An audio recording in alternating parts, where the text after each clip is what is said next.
No, you're not driving. I'm just. Oh, I forgot that. I'm just open. No, I'm driving.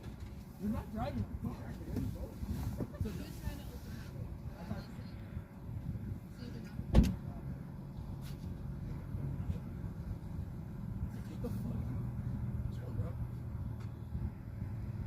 Wait, guys, drive though? Huh? Can I drive though? Yeah, you can drive after.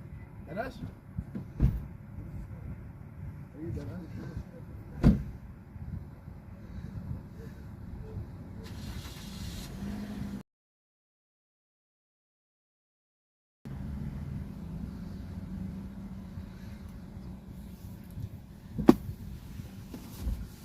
Hello, hello, hello. How's everybody doing? It looks like we have 8 likes so far, 5 here, and 0 talk. You know the trolls really miss me, man. They always come Thursday all the time. I think they just really miss me lately.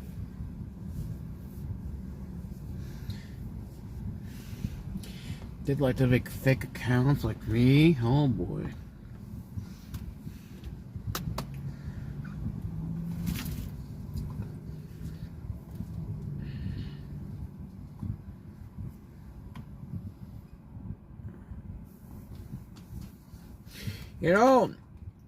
Y'all can start talking. I don't know why trolls you don't talk. You can't say anything. I mean, I don't get it.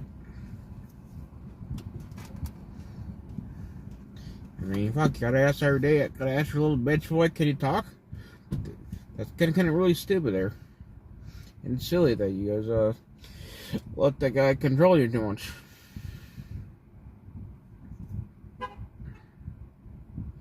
Or you gonna let your damn governor control your ass too? You're all fucking dummies. I'll tell you guys that to your face too, trust me. I ain't shy to tell you that.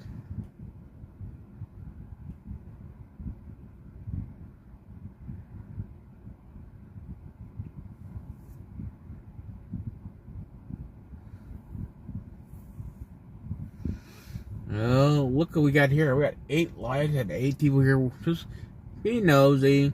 Nothing else better than doing live. Can't talk. Our governor and our bitch boy has to get permission to talk. We're gotta be government control.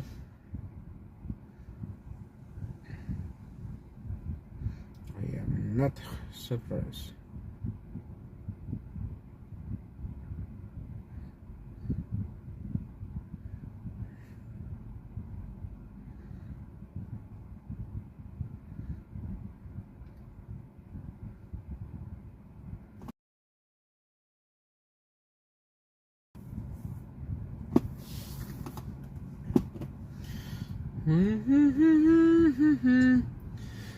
We're gonna get that video going. We gotta wait. We gotta fight it. Wait. Your children could watch something, keep you busy.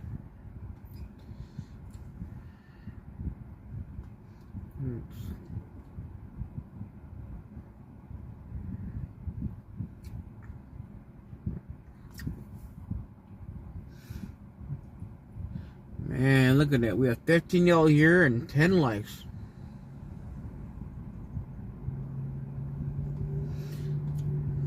Come on, let's try that. There we go.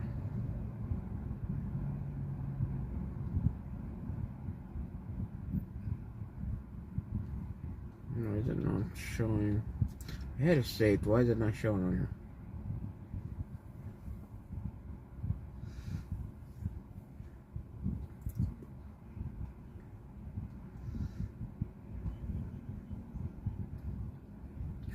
Well, we will play the video until everybody hops on.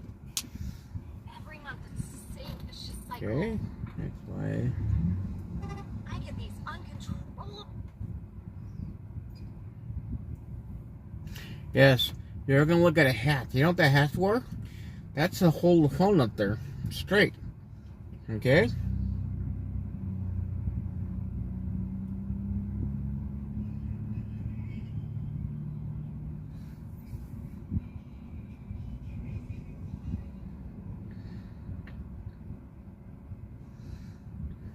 Bluetooth connect. All the time. And it'll. But we'll watch it together as a team. Okay? You can watch it too, because I know you're there.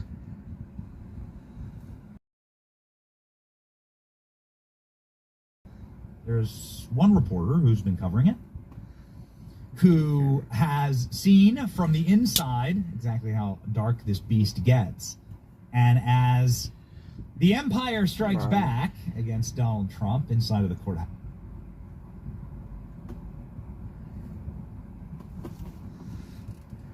On these documents, what do you expect? Well, we're expecting it to be a lot, according to the president. He said some 80,000. The release timing data unclear. The president said he'll be the most transparent in the history of the Oval Office. We'll see what is going to be released when it's files related to the assassination of President John F. Kennedy 61 years ago. John Fitzgerald Kennedy murdered in Dallas, Texas in November 1963, setting off a chain of events that changed the future of this country for decades. Lee Harvey Oswald was implicated in the murder, but he too was killed before his story could get out there. While at the Kennedy Center yesterday, named in JFK's honor, the president said he'll release more files related to his predecessor, President Kennedy. Watch. We have a tremendous amount of paper. You've got a lot of reading. I don't believe we're going to redact anything. I said, just don't redact. You can't redact. Approximately 80,000 pages, so it's a lot of stuff. And you'll make your own determination. The files have been held for years at the National Archives in Washington. During his term, then President Biden released nearly 13,000 plus documents, many of them internal memos, agent notes, but nothing that unveiled any new major information. The release of the JFK files today comes just weeks after the administration released the Jeffrey Epstein files, thousands to be exact. The only problem there, and a big one, those files were previously released, not a lot of new information there. Critics pounced on the administration for teasing something, then not following through. However, today may be different. And remember, if not all of the people involved in the original investigation are dead. 1963 we're talking about. My fellow Americans, it's your favorite Kennedy back at my desk. Shinier than a new dime. Anyway, they're dusting off my files. More drama than Marilyn's happy birthday serenade. Now, check your screen. See the pound sign? No clue how you dial that on a rotary, but it's got the spooks spooked. Read fast before it's a comic book. Now I'm off. Tea time with Fidel Castro. His handicap's higher than Havana's humidity. God bless you all. What the hell was that? I don't know. I'm not sure we should be laughing about this extremely serious topic, but today, ladies and gentlemen, we never know what memes we're going to get. We reach into the grab bag. We have a professional meme maker here on the channel. Shout out to Jerry in the chat. Pretty cool to do JFK giving a address from the Oval Office in the black and white and the old boob tube. Well, ladies and gentlemen, we've got quite a interesting show today where we're going to do a deep dive with individuals who were present at Kennedy's assassination, who were present inside the administrations that wished to uncover what truly happened to JFK, who may know, well, the secrets that will be unveiled this afternoon. Donald Trump, today, Tuesday, March 18th, 2025, will be releasing 80,000 JFK documents the federal government has been hoarding, that he was stopped from releasing by the deep state in the first administration. And according to those who have seen the documents or who know of their contents are so shocking that they'll change the world. We'll see. We'll see. If they deliver them in a plastic binder, I swear to you, I swear, we'll be here for it, ladies and gentlemen. Donald Trump has also stripped Hunter and Ashley Biden of their Secret Service protection, effective immediately. The Secret Service was not protecting Donald Trump when Trump was shot in the head.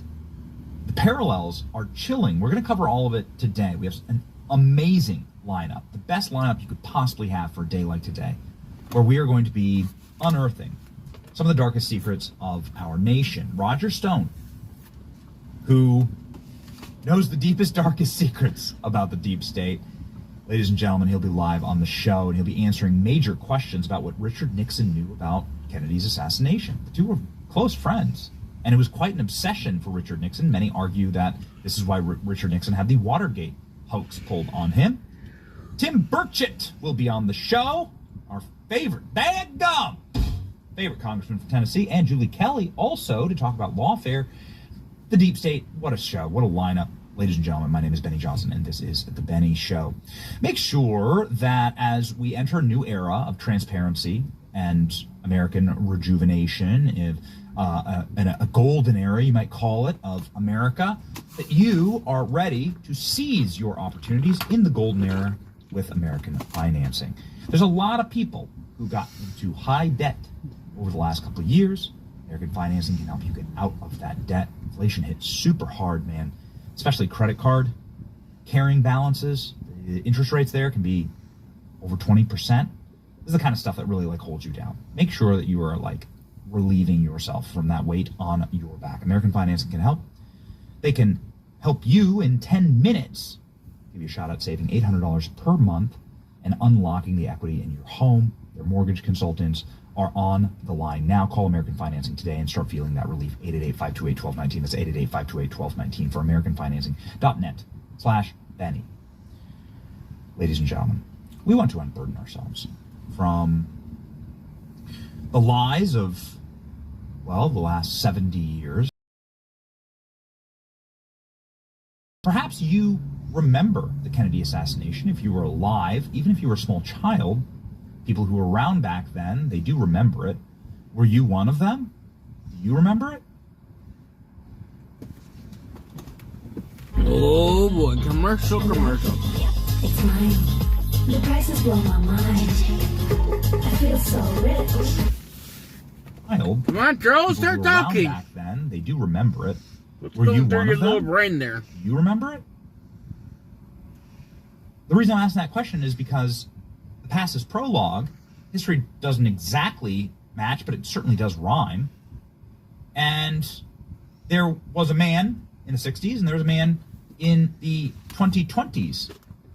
And both of those men ran for president against the establishment. Both of those men were sort of like Hollywood icons and golden boys of America. And both of those men were, lavished and loved by women in the press and the entertainment complexes alike. Both of those men had a vision for this country that was restorative, giving power back to the people and taking that power away from a federal bureaucracy that had stolen the power from the people. JFK gave speeches, man, that sound so much like Donald Trump. Hello, It's crazy. I Jericho. think that the production team. Yes, actually that's grabbed one. what's holding. So one thing that we're missing in a packed script today, there's a JFK speech that it rings like a bell. You know what also rings like a bell? The similarities between the two men's assassination. Donald Trump had an assassin.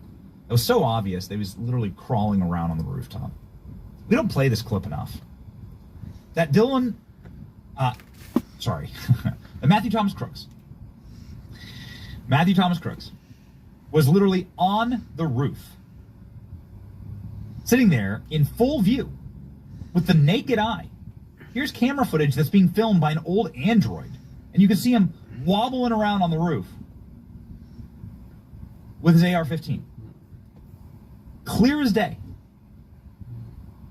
This dude was on his phone, talking to someone. We had the photos. He was calling someone.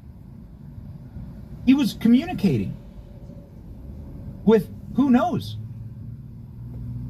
Dude trained at a Homeland Security gun range. It's interesting. This guy had his entire house sanitized. We've seen nothing from I shared the link to you. how Matthew Thomas Crooks lived. His parents, when asked, It's not directly from only Benny time Johnson, on camera. By the way, his parents live as recluses. They go shopping at 3 a.m. at night. They wear masks and hoods and hats. They cover their faces. And when asked this one time on camera what they think about their son killing people and landing a successful headshot on Donald Trump, which is what happened. Dad said, I got to go take a piss. That's what the dad said. Super weird. We've never seen any photos of the inside of his room. Never seen his phone. Know nothing about him, other than he was in a BlackRock ad. Par for the course, right? We've done everything that we possibly can at this program to uncover the truth about this assassination, because it mirrors so chillingly what happened to a Trump before Trump, which is what John F. Kennedy was. The two men would have really gotten along very well. Donald Trump holds the memory of Kennedy very close. Does this look like a normal crime scene to you? This was less than 24 hours after the president of the United States was hit in the head with a bullet. Does it look normal that the FBI should just be power washing the evidence away? We were up on that rooftop within days. In fact, I'm the only person, I think, that exists online that actually laid down in Matthew Thomas Crooks's blood stain on the roof. You can see what they were power washing off here. You can actually literally see exactly where he was shot, because he was shot and killed on this rooftop. Lee Harvey Oswald, they had to get him a day later, but they were able to get rid of the evidence here. And what I mean by that is literally get rid of the evidence. I filmed this with my cell phone. You can see the blood stain down the roof, and then you can see how close that Matthew Thomas Crooks was to Trump. In fact, things have gotten less sophisticated in a way, because this is a much easier shot than Lee Harvey Oswald had, right? If you believe that. And we'll get to that in just a moment. The reason I'm bringing all of this up, you might say, Benny, we know this, we lived it, is that this is the Kennedy assassination of my era. And we will never forget this day. You will never forget this day. If I say, where were you when Trump was shot? I'll tell you exactly where I was. I was dropping my kids off the pool. I was supposed to be with them at the pool, this little community pool. Kick my wife and kids out of the car and go screaming back home. Every producer at this show knows, screaming back home on a Saturday to go live, right? Yeah, we'll never forget it. And we know nothing. Nothing. We've never seen who he was calling. We don't know anything about his apps. We don't know anything about him. He's the only 20-year-old that ever didn't post on social media anything. We know he was a Joe Biden donor. We know he was a Democrat donor. Donated $15 an act of blue. We know the FBI power crime scene when we showed up a week later. Trump's shot in the face. Members of the MAGA movement are killed. We show up a week later and we're able to touch anything we want, do anything we want. We'd film a whole documentary. What the hell is going on? No yellow tape, nothing. Nothing. I'm telling you, there's more security around Toyotathon than there was around the literal assassination location of President Trump. And we did a whole documentary on it. This is pretty awesome. I'm not sure if you can pop that up. I'm still very proud of it. The only people that actually seem to care. Yeah. When I first started assembling this little device to generate electricity straight from the dirt, my friends laughed at me. But when they saw how it powered my home, a whole documentary on it. This is pretty awesome. I'm not sure if you can pop that up. I'm still very proud of it. They have lost a lot of the only people control that here. actually seem to care. And because there was nobody around, we were able to see everything. Of course, we weren't able to see the body. They had already cremated it. Do you know that? Do you know who didn't know that they already cremated the Trump assassin's body? The coroner. The guy who's supposed to review Matthew Thomas Crooks' body. Is he on psychedelics? Is he on drugs? Does he have a Neuralink in his head? Is he being mind controlled? I don't know. But I don't know. That's what he posts on there. Without the coroner's and he's got knowledge. the kidney house. Media goes up and asks, "Hey, I don't know. the body?" I don't know. Hopefully FBI soon. just torched him, and they got rid of the evidence. I haven't got a chance to watch the whole thing Damn, because I was really busy. And I expect. All I know is there's I got going the to be article. some real the link. The article, but that truth I can't do telling in here. that That'd be happened too in that much. assassination. Now, they've just Need a landed on the computer. beachhead. I'm going to compare this to a It battlefield. has been released. We are fighting evil. You have to And go to the we're gonna get article into that part. evil, what that evil actually is. We're going to talk about what is the deep state. The only thing I can do is rely on his channel right now. Because it's satanic. It's the darkest 'Cause evil they that there smell is his the headache. absence of God, in fact. These people believe in the continuity of government theory, something that was posited actually by Bill Barr's dad, of all people, one of the original founders of the CIA. The CIA of which John F. Kennedy wanted to get rid of. And we actually do have a clip of Kennedy sounding just like Donald Trump here. It'll send chills down your spine.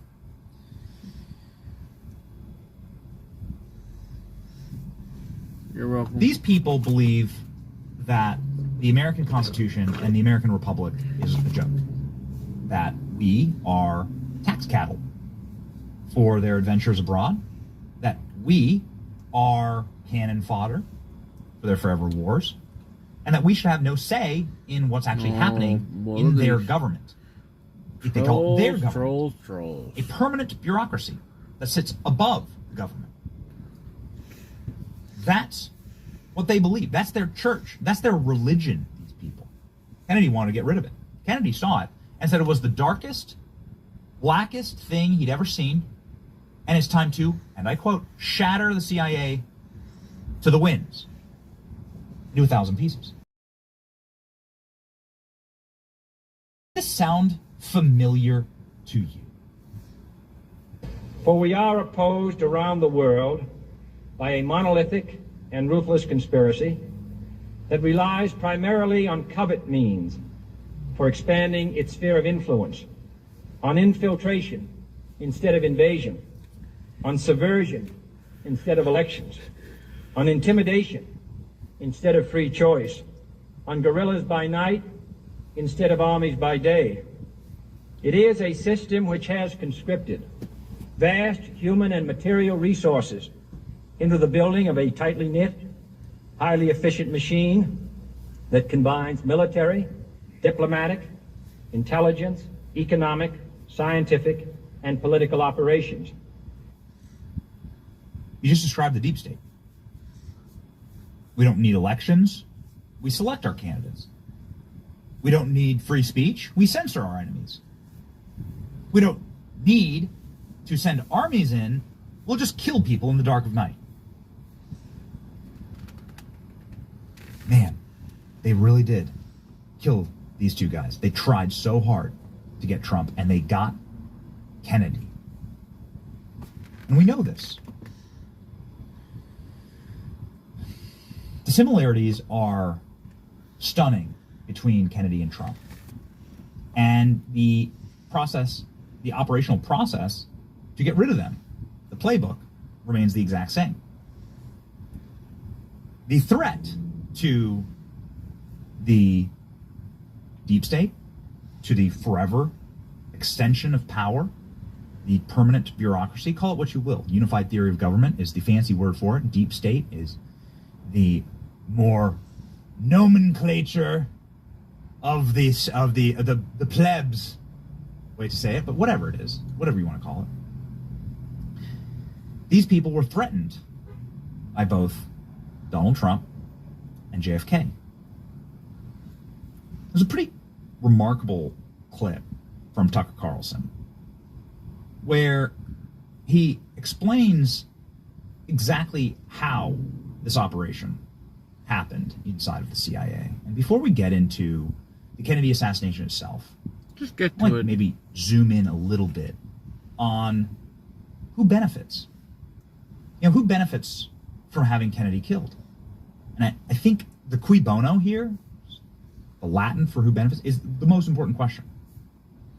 Because when you have a system that is being threatened by Kennedy, this is the threat to rid the CIA, not just the top brass of the CIA, but to get rid of the CIA entirely. Kennedy saw what was going on there. Operation Paperclip. The oppressive hatred of the American people, the dark and warped, pagan, satanic ideologies. He said, we got to get rid of it. Tucker Carlson did so much for the Kennedy assassination exposure by mainstreaming, by mainlining this theory into the minds of the American people using the largest show in all of TV. And we don't thank him enough for it. Because Tucker Carlson is the only person who at scale ever asked these questions. He went to the CIA. He said, "Did you kill Kennedy?" And his sources inside the CIA said this. We decided to find out. We spoke to someone who had access to these still hidden CIA documents, a person who was deeply familiar with what they contain. We asked this person directly, did the CIA have a hand in the murder of John F. Kennedy, an American president? And here's the reply we received verbatim. Quote, "The answer is yes. I believe they were involved. It's a whole different country from what we thought it was. It's all fake." It's hard to imagine a more jarring response than that. Again, this is not a, quote, conspiracy theorist that we spoke to. Not even close. This is someone with direct withheld from the American public. And the answer we received was unequivocal. Yes, the CIA was involved in the assassination of the president.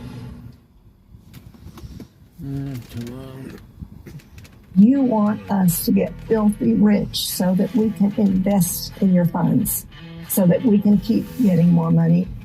In 2019, I was homeless. From the American public. And the answer we received was unequivocal. Yes, the CIA was involved in the assassination of the president. This means that you have a government within a government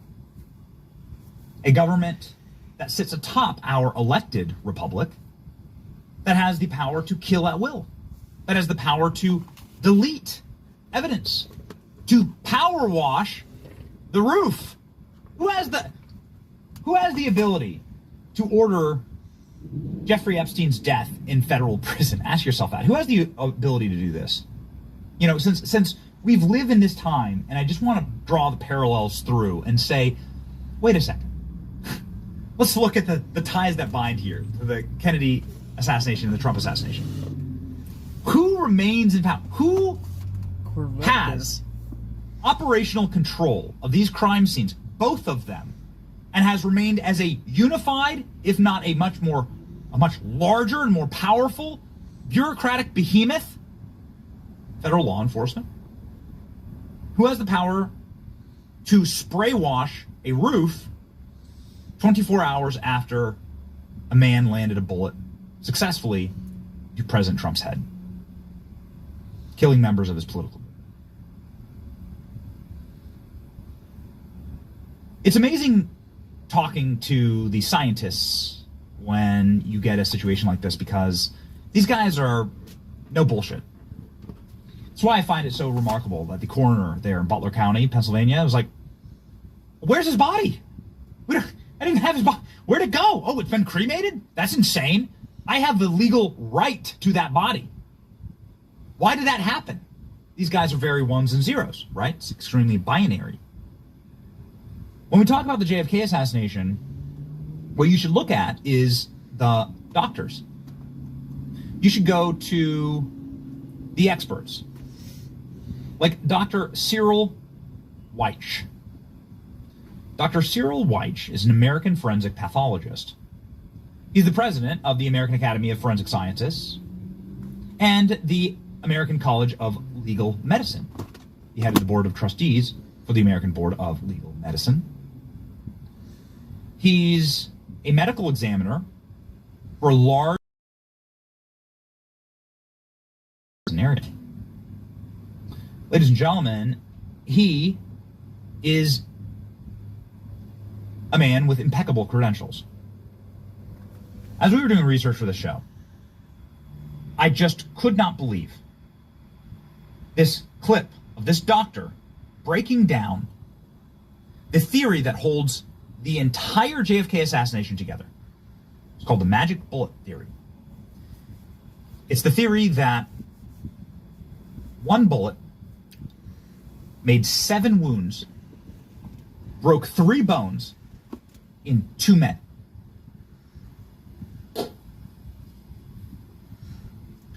And it's explained here.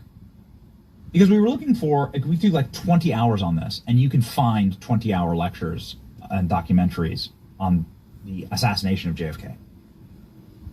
But I thought this was just, since this is the entire argument of the federal government, that this single bullet killed JFK and wounded Governor Connolly in that car. He's the governor of Texas. The limousine had 2 Secret Service agents in it, Connolly and his wife, First Lady of Texas, and JFK, his wife, Jackie Kennedy. Based on the medical examinations of both bodies, here's what must be assumed, ladies and gentlemen.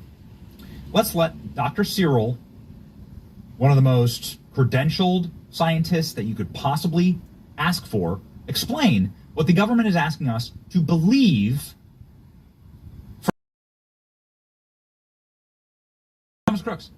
That happened in the digital age. We have a cell phone. The government has a cell phone. They have his computer.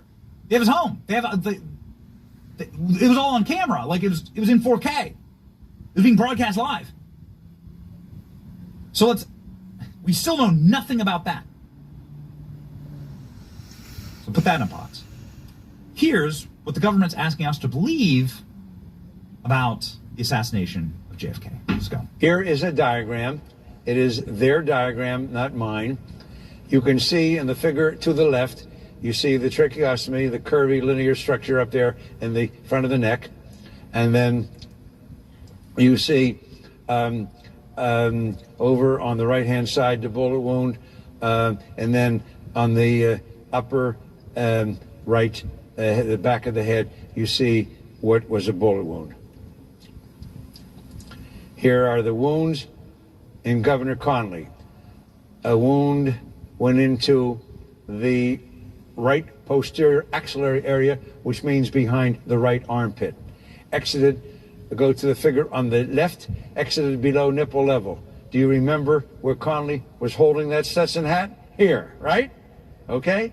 And then the bullet came out, went into the back of Connolly's right distal forearm, figure on the right, back to the figure on the left, emerged then from the volar anterior aspect of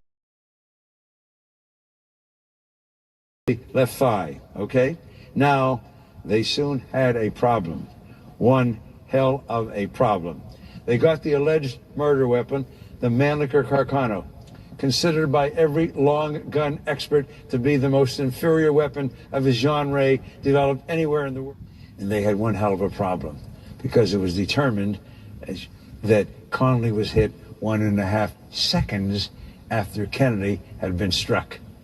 That Connolly was hit 1.5 seconds. How could that be? If the best marksmen take 2.3 seconds from shot to shot, Oswald was never a very skilled marksman. How could he have gotten off a second shot in 1.5 seconds time ago as the magic bullet theory? The magic bullet theory holds that one bullet produced 7 wounds in 2 men. In and out of Kennedy, in and out of Connolly's chest, in and out of Connolly's wrist, and into Connolly's left thigh. I want my 2 volunteers up here. Here is the single bullet theory. A bullet goes into Kennedy's back, and to begin with, it has an upward angle exiting the neck at 11.5 degrees to begin with. Mr. President, were you tying your shoelace? My colleagues say, well, what if the president, you were scratching your groin? Okay. The bullet came out, moving downward, leftward, and forward, comes out here, goes over 18, 20 inches, hits Connolly behind the right armpit, moves through the chest, destroys 4 inches of the right fifth rib, exits below nipple level. That's why you see the governor is always a man. Until Sophia Loren comes around. Exits below nipple level. Hold that hat, Governor. Look, they love you. Hold on. So look at the crowd. Look at they love you, Governor. They love you. Remember, you saw where the head was, right? Bullet emerges down here, swings back up and around, into the back of the right forearm, exits from the front, and into the left thigh. That is the trajectory of the single bullet theory. You like that? Governor, thank you. Rob Lowe explains what older dogs truly need. Excuse me, hi, Rob Lowe, right? Yeah. I'm a huge fan. Okay, thanks, appreciate it. Who's... Governor, thank you. I love these old salty doctors. That's it. That's what the government stated. That they are demanding you believe. The government has said that this bullet, this one,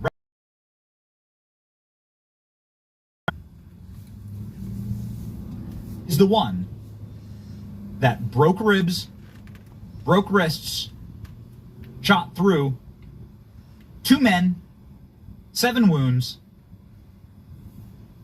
and, ladies and gentlemen, was found totally unscathed.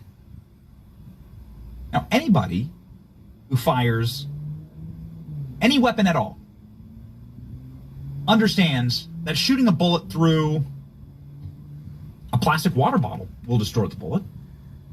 Shooting a bullet through a pillow will distort a bullet.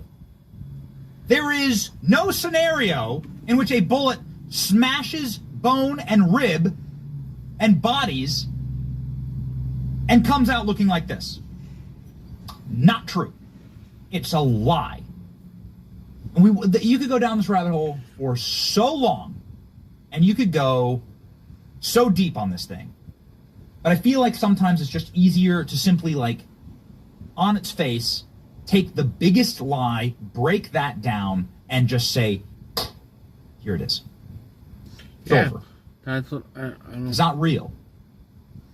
Whatever they're telling you about JFK, it's not real. But they were able to get this over on people because, well, you didn't have the Zapruder film, you didn't have the autists of the internet, you didn't have the technology that we have today.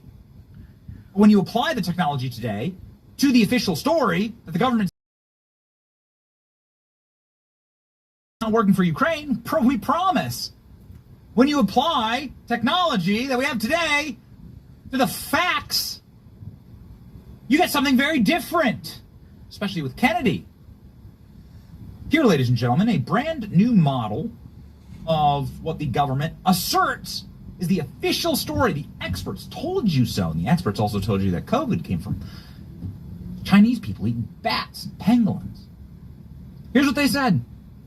They said that this bullet killed Kennedy. It's a lie.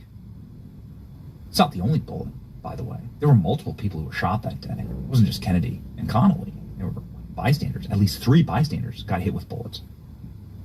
There were bullet markings all over the street. There were extra bullets that were found in the vehicle. That place was a kill box. That's like what they set up for President Trump. Here's technology that proves it. From the party of Trust the Science. Let's go. They took laser scanners to Dealey Plaza, then brought it back to their computers. And the data they collected from the lasers are tiny points, millions of them, to make a point cloud. It's a digital twin. It's bringing the field to your computer. You know, the exact replica of whatever you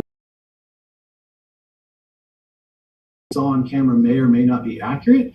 Now you can truly analyze it. They then took the infamous Zapruder film that has the clearest video of when John F. Kennedy was shot and matched it to their point cloud. And everything was matching up perfectly until the Texas governor was shot too, reportedly by the bullet that went through the president first. What, through the evaluation, comes to show is that those aren't in line. Governor Conley, his wound is sitting 6 to 10 inches towards the outside of the vehicle. You have to slide Governor Conley to the inside of the vehicle. You have to slide him to the left to get that alignment. Based on those findings, Stoll says you have to look at a new hypothesis that there was a second bullet. The question, from where? One person with inside knowledge of the government investigation believes there was another bullet too. Sammy the Bull Gravano was questioned by the FBI about this after he became a government informant for the mafia. I know what it is to kill someone. You don't bounce and come this way.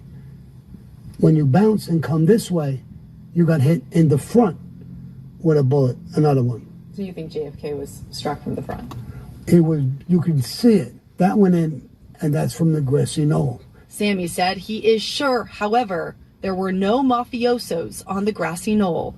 Stoll says while their lab doesn't know where the second bullet came from, their technology and visualization is ready for ballistics experts to analyze just that.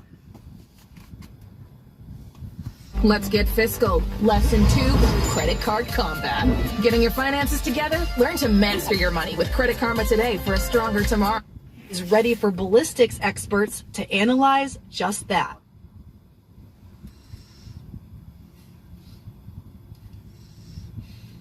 What are we going to find out today when they release these documents?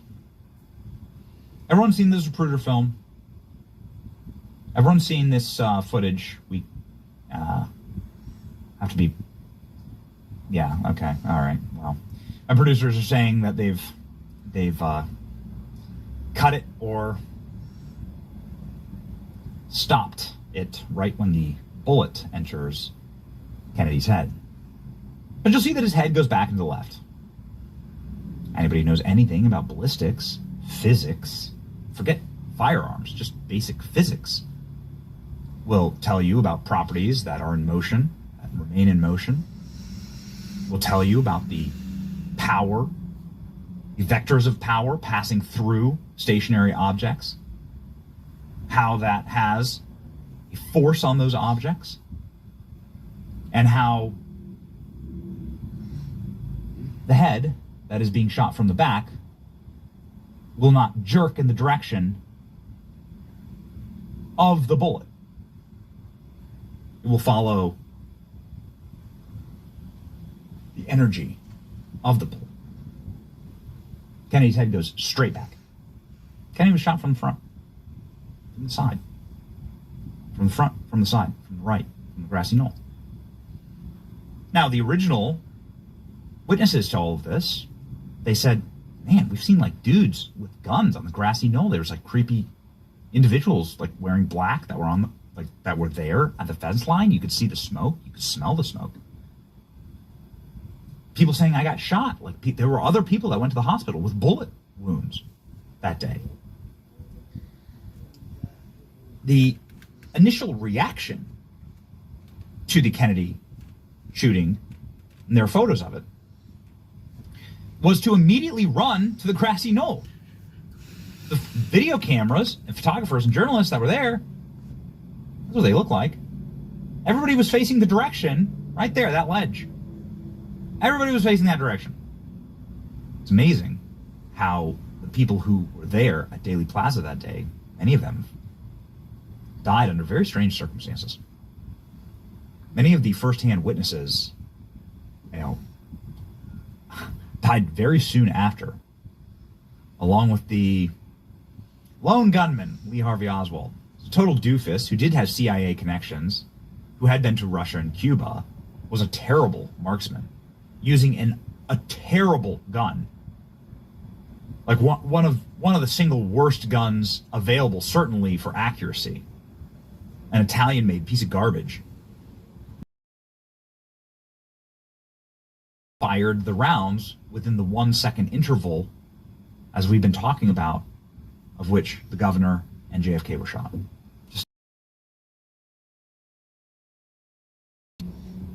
So what happens next, ladies and gentlemen? Well, people start to break. A Secret Service agent who allegedly found the magic bullet has changed his story all of a sudden. This happened within the last year. Guy's old, he's in his 90s. His name's Paul Landis. And he says the government's lying. Okay, well, here's a first-hand witness that survived. There we go. Investigators determined what's known as the magic bullet theory, that one shooter fired all the shots and one bullet, this one, hit not just the president, but also the governor of Texas and multiple places. Investigators came to the conclusion because the bullet was found on a stretcher for the Texas governor, assuming it had exited his body. But Paul Landis never told his story, that he moved the bullet to a gurney after he found it lodged in the back of the limousine. He didn't want it to get lost. Yeah, I didn't want that to disappear. It was an important piece of evidence. The unfortunate thing is that I think just with the stress and everything, I have tried to analyze why all the things. I don't have it. I can't really answer. It's so bad and how stressful and the chaos. Wait a second. So this pristine bullet that's clearly never been through any human being's body, certainly not shattered bones, this bullet, this is where the entire case rests upon. Everything that the government's telling you, it rests on this piece of evidence that allegedly made 7 bullet holes in 2 men's bodies. This was actually found lodged not in the governor of the state of Texas, but in the back of the limousine? Oh, okay. Got it. Here's the diagram. Here's one example of a diagram of exactly what this bullet did. Let's go ahead and check. Okay, so let's see what the government's trying to tell us here. So it goes through Kennedy's back and throat. You can see the Zapruder film, Kennedy kind of grab his chest area. And it goes here, it breaks a rib. And it shatters his hand. Then it lodges in his thigh. But it did it! Because that magic bullet was actually in the back of the limousine, according to the man who found it. Idiots. And now technology has, of course, proved all of this a lie, because there's no way that this bullets travel in ballistics, man. Bullets travel in straight lines until they hit a force strong enough to stop them. Sure, there's slight deviations, but it doesn't go like, bullets don't go like that. No, they don't. Didn't happen. It's all a lie. It's physically only possible to have shot 3 rounds from where Lee Harvey Oswald was shooting. Now, this has been recreated, okay? So I want to, I don't think that it's fruitful to go down that path. So it's physically only possible to chamber and to fire 3 rounds using the caliber and rifle that Lee Harvey Oswald was using. So a 4th bullet, and we know that the first round that was fired there, and I'm not saying that he didn't fire any rounds at all, but there were only 3 shell casings that were found there in this school book depository. So going with the government's official story, the first bullet missed. We know that because it was found. It was found lodged into the cement in the road. First bullet misses. Doesn't hit anyone. So they're left with 2 bullets. This $99 military drone is disrupting the entire photography industry, and big brands are trying their hardest to make it illegal in the U.S. It's so powerful that it can capture stunning... First bullet misses. Doesn't hit anyone. So they're left with 2 bullets. This is a government before the internet. This is a government that was able to lie with much greater impunity and protection. And this is where you get the official story of JFK's assassination. So what will we find out today? Who covered it all up? How did they get away with doctoring bodies? That's what Joe Rogan talked about. Who has the power, the same people who have the power to cremate Matthew Thomas Crooks has the power to doctor Kennedy's body. Joe Rogan talking with legendary director, filmmaker, and documentarian Roger Stone will be joining our show. Oliver Stone, who's done such extensive research on this. And the reality that it wasn't JFK's body, and it wasn't JFK's brain that was finally delivered for an official autopsy. The rough sketches that we just showed you with Dr. Cyril, that was the initial Those are the initial sketches done at the Dallas Memorial Hospital. They didn't do a full autopsy there. The government immediately seized the body. And there are confirmed reports from 40 different witnesses that these bodies had been doctored, that there was a massive wound in President Kennedy's, an exit wound in the back of his head from a bullet that was clearly fired from the front. They realized that this was a existence of another shooter means a conspiracy. They hadn't accounted for that. So the alteration of the autopsy photos and the difference between the autopsy itself. Yes, the autopsy itself. The difference between the Dallas autopsy and the way they looked at it at Bethesda, Maryland. There was no autopsy in Dallas. It was just the examination of the It was very body. quick. The tracheotomy. Yeah. The tracheotomy and also the description of the exit wound in his head.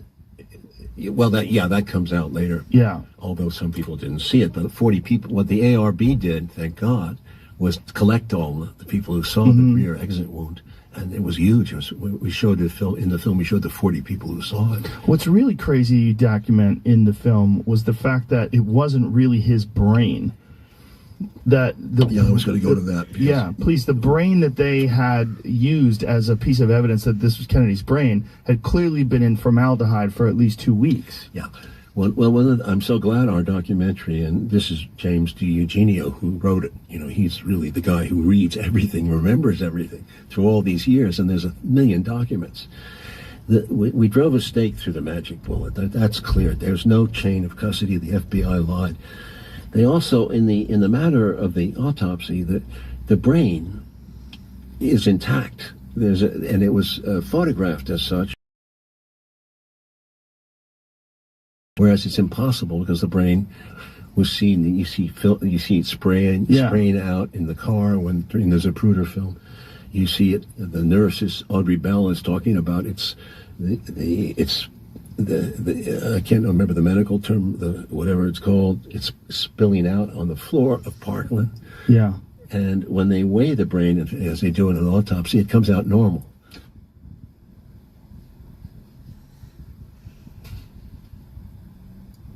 what evil are we going to find out today? Look, who are these people? Again, we know what Operation Paperclip is. We know about the Nazi scientists that were brought here, human experimentation. We know that the CIA smuggled them here in order to keep them from falling into the hands of the Soviets or whatever. Maybe they just like that kind of stuff. The CIA has the power to doctor bodies, official autopsies, to recreate brains. Where is all this evidence these days? Oh, you'll be shocked to know that the limousine that JFK was driving in was immediately strip-mined, torched, and melted down within hours of this assassination. Couldn't find it, can't use it, sorry.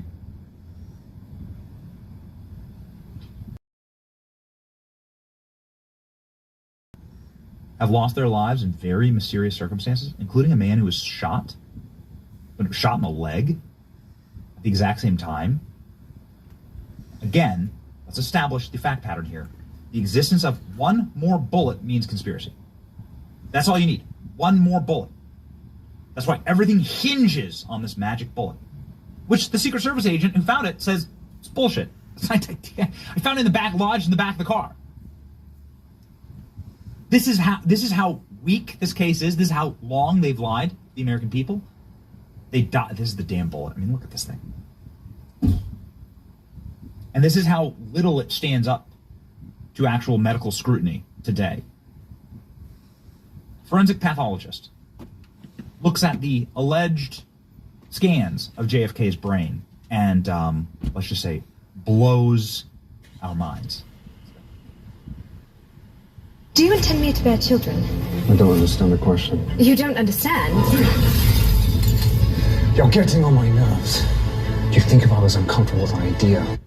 Blows our minds. Let's go. The official autopsy report places the entry wound about 2.5 centimeters to the right and slightly above the external occipital protuberance, which is the bump in the back of your head, which is represented right here on the x-ray. One of the things that happens when a bullet strikes the skull is it sends off these radiating primary fractures that you can follow back down to the entry point. As the head expands, it causes these concentric heaving fractures that occur perpendicular to the primary fractures. Using this pattern, you can backtrack to the location of the entry wound. Several of the investigative committees that were set up by the government placed the location. This would be the fracture pattern that we would see. We'd see the primary fracture lines radiating downwards with the concentric fractures circling back up to locate the entry wound at the top of the head. If we compare these two images with President Kennedy's head x-ray, which is down here, you can see these primary fractures going upwards in this direction, telling you that the entry wound is down low. We also have these secondary heaving fractures that occur as the head expands, also pointing to entry wound that's down low. So if we compare the two possibilities, the autopsy described fracture pattern versus the investigative committee fracture pattern, you can see they're quite different. And if you try to overlay them, you'll see that it matches much more closely. I love these scientists. They're just like, it's very. You can't beat the actual data and the actual evidence. And this is why they hide this stuff with Matthew Thomas Crooks. This is why they hide it. You can't beat the physical evidence. That's why they get rid of it, like this. You can't beat it. You can't win if you have the films. If you can't win if you have the diagrams, if you have the actual autopsies, if you have the actual information, the data. And we have it. We have the evidence. They've lied to us about JFK's assassination. Why did they lie to us? President Trump said that 80,000 documents will be released today, that they will be largely unredacted, and that will be the end of it. The end of it.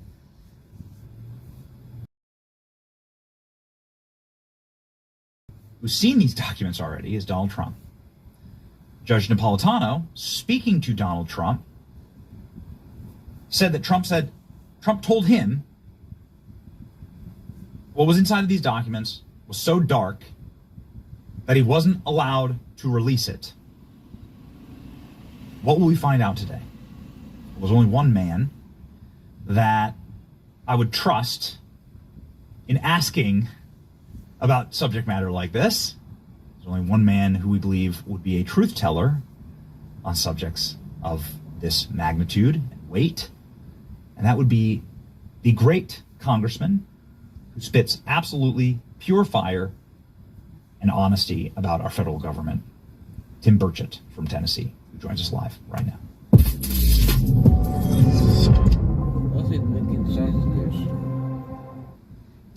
Congressman, what are you expecting today with the release of these files? And maybe I'm getting ahead of myself.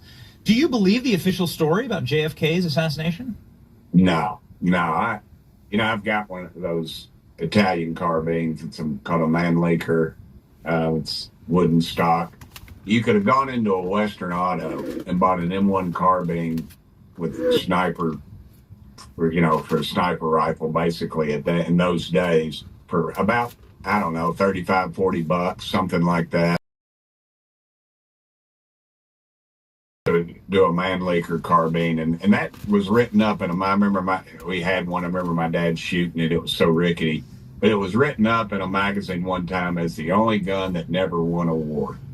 And this is how gullible America is. We trust the FBI, we trust the CIA. I trust a lot of the people there because they're patriots, but their bosses are criminals. And that's apparent in this. This was a cover-up of the highest proportions. There's no way in hell Lee Harvey Oswald made those shots. And and everybody knows there's more than one bullet. That bullet, they keep showing that bullet, I've hunted my whole life, and you shoot a .22 rifle in the bullet if you can find it. It's turned into a mushroom. That thing hardly has even any grooves. And then they find it on a gurney in the hospital that I guess somebody's body just ejected it. and it transversed and went this crazy direction, and we believe it. And here's what's going to happen. They're going to release the 70,000 documents, as President Trump said. I don't think they're going to be able to get them all out today. They're going to parse them out. And that's probably a good thing, because some of it, of course, is going to be false information that's in there. Not necessarily placed there false, but information they got that we know later is not truthful. So, one day it'll be this group, another day it'll be another group. And I think it's going to be it's going to be a long time, and I honestly don't think we'll ever really know who pulled the trigger. I have my suspects, as a lot of people do, but I think that America deserves to know. And anytime, just like, we still don't know much about that little squirrely punk who took a shot at President Trump, and here we are, and you showed the pictures, and that always ticked me off. I was like, what in the world are they doing washing that crime scene off? I'm in Knox County. I was mayor of Knox County, and our sheriff's department and our local KPD, Knoxville Police Department. There's a crime scene. They'll block it off. The forensic people will come in. I mean, it's days. It's days. You don't let any degradation come of the site. They would have had a tarp over the top of it.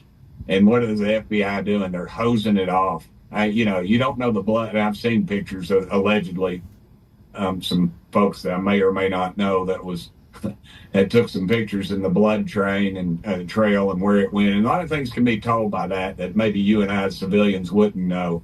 But if you want people to question and have doubts, you immediately go in and do that garbage. Or if as you said, you're trying to cover it up. But if you want the truth to be known, you let it all go out there. And this is, again, it's everything. Every time we start getting close to something, if it's UFOs, if it's RFK, or JFK, it's always national security. We can't release this because of national security, and that is BS. The federal government does not have the right, nor should they, to decide what you and I can handle. And they're arrogant, they're corrupt. It's about power, it's about corruption, everything that Washington, D.C. runs on. And this is a continuation of it.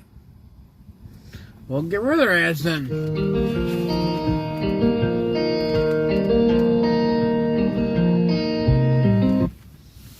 Everything that Washington, D.C. runs on.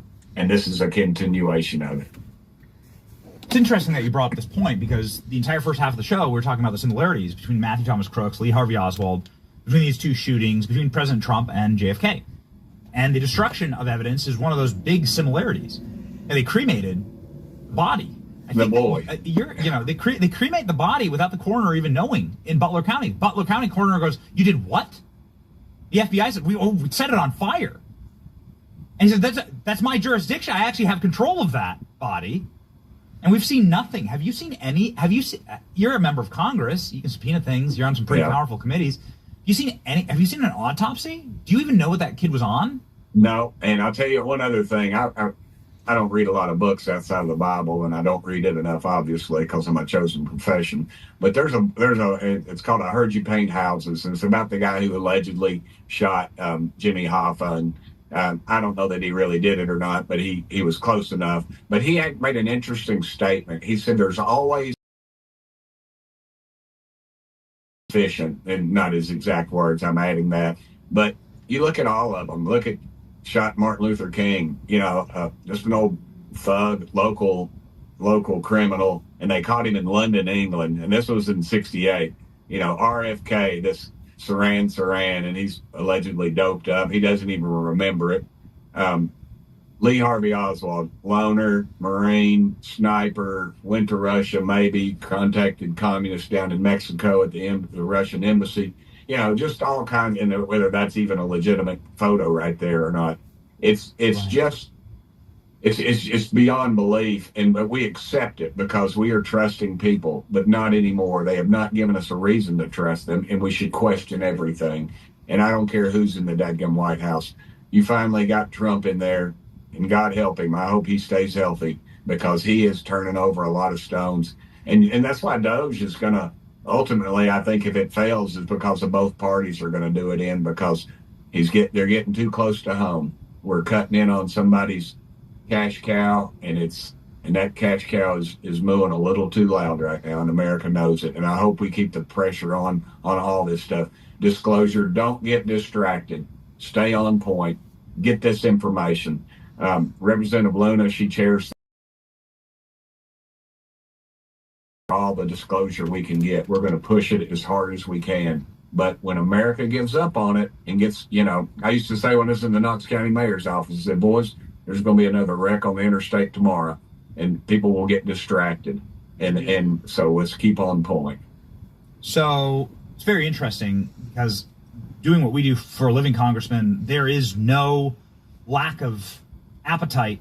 As much as there are little distractions and, look over here, look over there, man, you're never gonna quell the appetite for information on Epstein, for the truth about JFK, the Trump assassinations, something that is foundational actually for my generation. I wasn't alive for JFK's assassination, but everyone that was living knows where they were when they heard Trump was shot in the head. Yeah. Everyone. And we are ravenous, starving for information. We've learned nothing. Nothing. And that's by design. They would have run the clock out, as I state. Americans want their pizzas in 30 minutes or less, and that's about our dadgum attention span. And I'm guilty of that too. And they'll oh, here's something else over here. Look over here, and then boom, we're off over there. So President Trump's going to release these files. There's not many people that are still alive. So the only things that are being protected by releasing, that you would want to protect would be institutions, not individuals who were part of this, because they're all dead, right? And there's still a ravenous appetite 70 years later.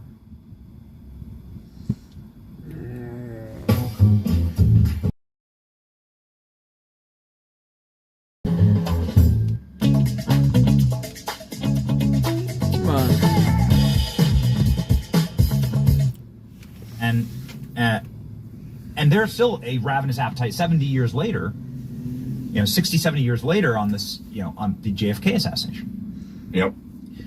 You said that you have your suspicions about who's behind it. Who's behind it? Well, there's a lot of people that benefit. The mob, LBJ, others. I think it was a combination of some of those, and they got together on it. Enemy of my enemy is my friend. Let's get this guy out of the way. He was talking disclosure. He was compromised himself. I mean, there's question. He had a bad back, so he was probably loaded up. He loved the ladies, and I'm sure he was compromised there. And I just think he was an asset to some wealthy elites until he wasn't. And that's a good lesson for everybody to learn in politics, because they will gut you like a hog as soon as they're done with you. And they were done with him. And I think he was close to dislodging the CIA. And so, there wasn't a cell phone back then. There wasn't, these people could get information and they could talk freely. They talked freely over telephones. And I think there was a combination there, that there was a value to be involved in that. You can't have, but anybody will tell you that, I haven't really just studied assassinations or talked to assassins, but I know enough snipers that will tell you that a crossfire is what you got to have. You got to have more than one shot. And one interesting thing at the Warren Commission, it was asked, in the Warren Commission, they asked the top sniper at the time, could he have made that shot? And he said no. And it turned out he was it was an Olympian, and I think he was from a Soviet bloc nation, and they threw that question out. There's just so many holes in this thing because you didn't have instantaneous information. And you'd have two reporters and they're on the take. It wouldn't take much to dislodge a story and just send you down the wrong path. And that's why, honestly, Benny, I don't think we'll ever know. I don't think we'll ever know exactly until we meet our maker what the heck went on there. And several of those. And that's why I think it's important to get as much information about that kid that shot Trump as we can. Because we will never know. We will not know who contacted that kid. Because remember, there was talk that he didn't have an internet presence, which is just unheard of. But then he did have accounts overseas, and there was all this other talk, and there was never any clarification of any of that. And you have to be careful, because the people that are against us the American way.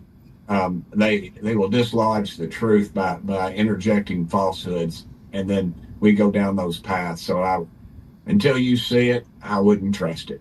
If somebody tells you, I'd question it. Really quick here, before we get to here he is, Matthew Thomas Crooks, on the phone. There he is, literally talking on the phone. But this is the one phone that the FBI just can't hack, you see. They just can't get access to it. Before we get to this, what does it mean? You represent a branch of the federal government. It's in the Constitution. What does it mean that our government spent so much time to lie to the American people? The entire fraudulence of the Kennedy assassination was a carefully concocted conspiracy theory fomented by the government. It's statistically, scientifically impossible. Based on the evidence, it's not possible. It didn't happen that way. The federal government spent so much time creating a narrative to lie to people who didn't have the technology that we have today. And what does it say about our relationship with our government that they would do this? That potentially the CIA was involved, as Tucker Carlson's reporting says. We're crooked and we're complacent because we allow elected officials to do what they're doing right now. To do what they're doing. I mean, just look at Doge. $10 million for circumcisions. Obviously, they're voluntary. Do you honestly think that money's going there? Yet nobody's demanding. I mean, I am. I'm out here raising the hell about it every day. But where's the leadership? Where is either party on any of this stuff? Why are we not forming bills and laws to put these things that Trump is passing, that we know are by executive order, that we know are just so outrageous? Why are we not doing that? Why are we so overwhelmed with our public forums and our press releases that we can't do that? For instance, I have this crazy bill. We found out that there's $40 million a week going to the Taliban. $40 million a week. Yeah. Now, and the last session, the dog Buzz just walked in here. The last session, I couldn't even get a senator to pick up the dadgum bill. And why is the public not outraged? It's just we're getting lazy and complacent. We got Trump in the White House, and we just stop. Our preachers don't preach the gospel. They're gutless. We've got politicians that all they're concerned about, if I do that, man, I might not get reelected. Oh, dadgum. And it just runs down the list.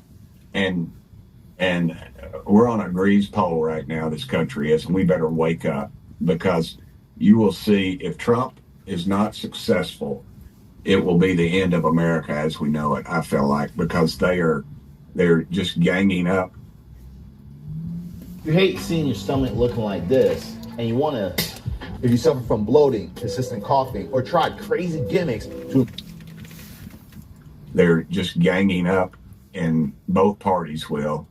We got about 100 to 150 days of, I think, and we're in about, 65 or 70 now, and we better get cracking. I just want to stop the serious conversation for a moment here, Congressman, and say that the chat in our audience just loves it when you say dadgum. Well, we actually have a custom emoji built for you that says dadgum. And, thank you. Every time you say it, the chat just goes wild. And they're huge fans of Congressman Burchett. So I actually put it on a hat and I sell it on my website. Okay. Shameless plug. We'll pull that up. So your contention here is that the federal government had a major hand, potentially LBJ had a major hand in the assassination of Kennedy. I think so. I think he was an evil, corrupt dude. I understand he got saved before he died, Billy Graham, at his ranch, but just everything about that guy. He's mean, he's crooked. I mean, he's what Washington is, if they're allowed, before you were exposed to all this stuff. And he was allowed to do that. And he was an evil, mean man. And there's no question. But there's been some that have probably been more evil and more corrupt. And it's just, and it's on us. When 12% of the population goes and votes.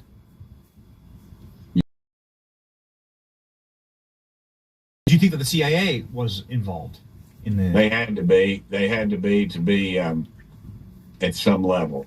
I don't know. Everybody gets off on these conspiracies, but the reality is that they had to be to put him in that place. That the CIA agents had been out drinking the night before. They were hungover, and I dare say, they talk, and it's just not like he should have been in a bubbled car. And that when you're riding down the street in high rises, everybody. I mean, that's just the whole thing. I think they made the opportunity available, and somebody did, not the agents on the ground. I'm sure they're patriotic Americans, and I think the last one of them died the other day. He was 90-something. But you're right. There's nobody left alive. We're protecting the institution. It's like my dogs are barking. It's like the churches these days. They're not going to, and I'm going off on them because I'm part of that problem, I guess. But they're not worried about the gospel of Christ. They're worried about the brick structure and their hierarchy within their religious circles. And it's the same way with government. They're just protecting the hierarchy. They're protecting the reputation of their institutions, and it's beyond me. But that's what we're. And for the record, again, I am not suicidal. If you find me tomorrow with 12 bullet holes in the back of my head, I did not shoot myself. Definitely not with the one Italian rifle that Oswald used. Yeah. Oh, and to kill.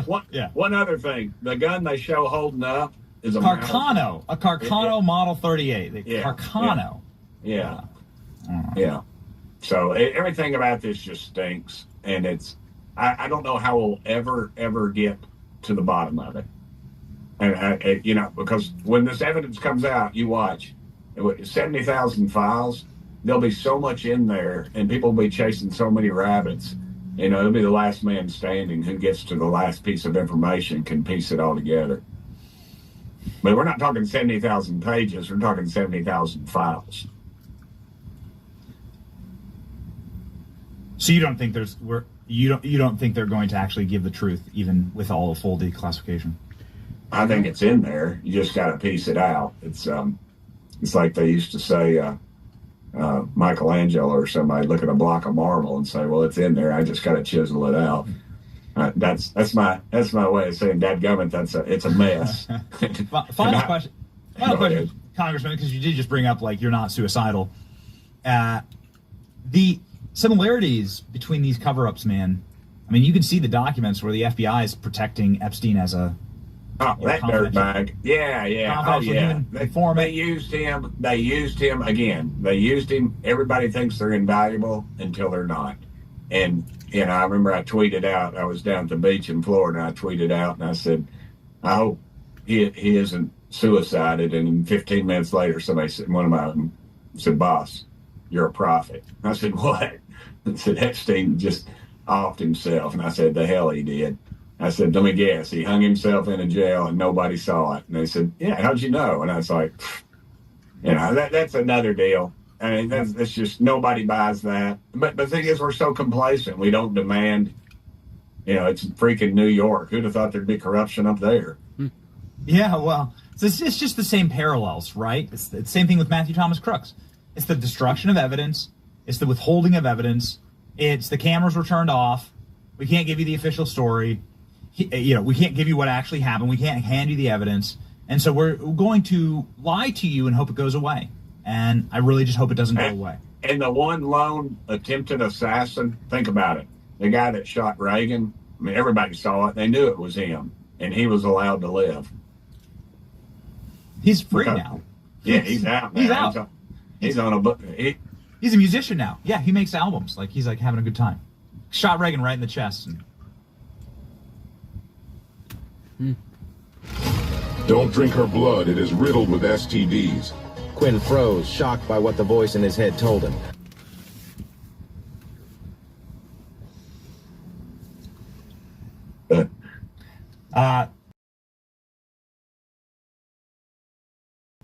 Exciting and honest, more importantly. And we're just such huge fans of your CNN hits.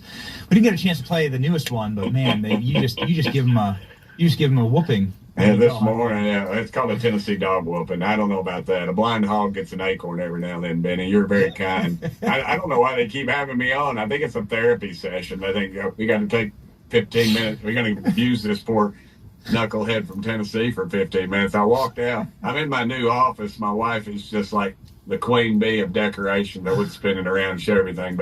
But I walked out and she was drinking her coffee in the kitchen. She just kind of looked at me and nodded. Because I was like, what?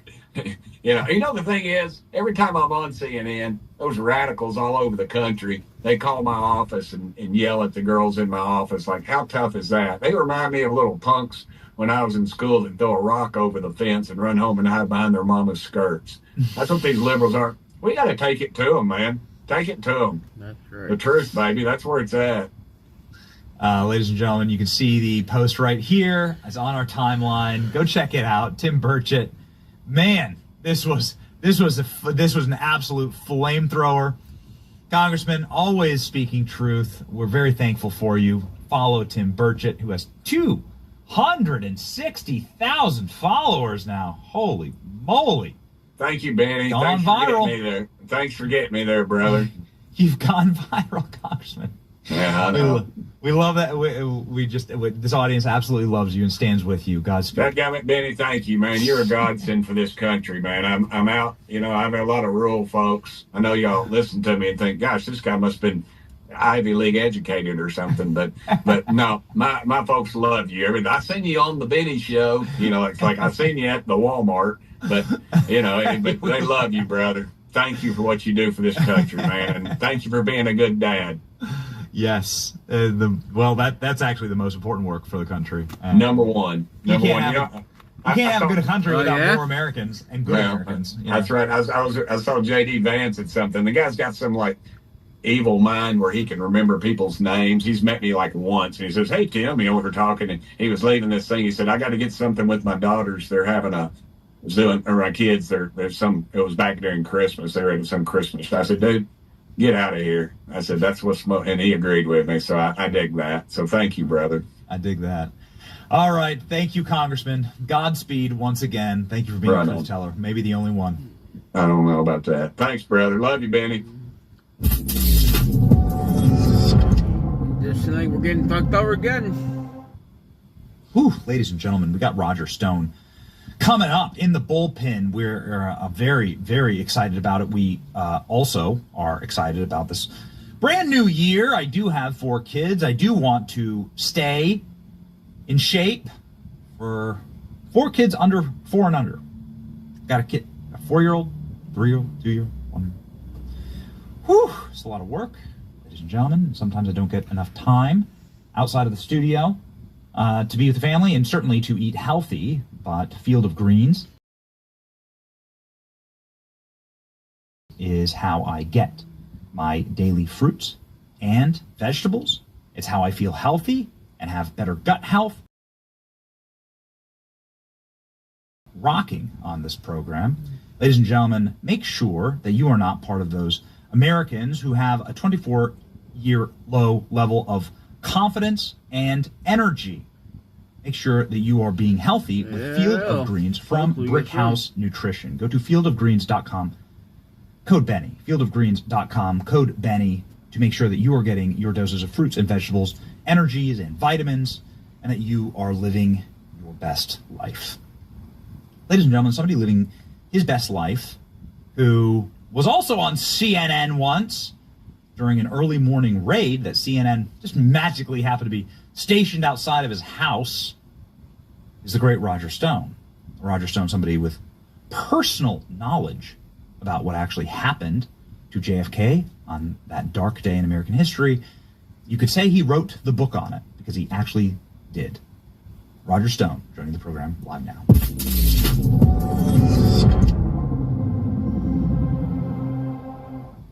Roger, it's an honor to have you on the show again. I need some fashion tips, man. I mean, listen, just look at the difference here between you and me. I got work to do.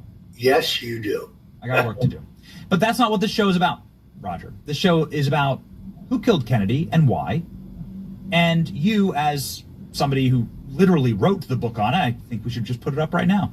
You who wrote the book on it, you can get it here, What's the URL there, Klein? TheManWhoKilledKennedy.com. TheManWhoKilledKennedy.com. ManWhoKilledKennedy.com. Roger, the floor is yours, and I'd just like to begin by saying, we've established that the government's clearly lying. So who are they lying for? You want us to get filthy rich so that we can invest in your funds, so that we can keep. Begin by saying, we've established that the government's clearly lying. So who are they lying for, and who killed Kennedy?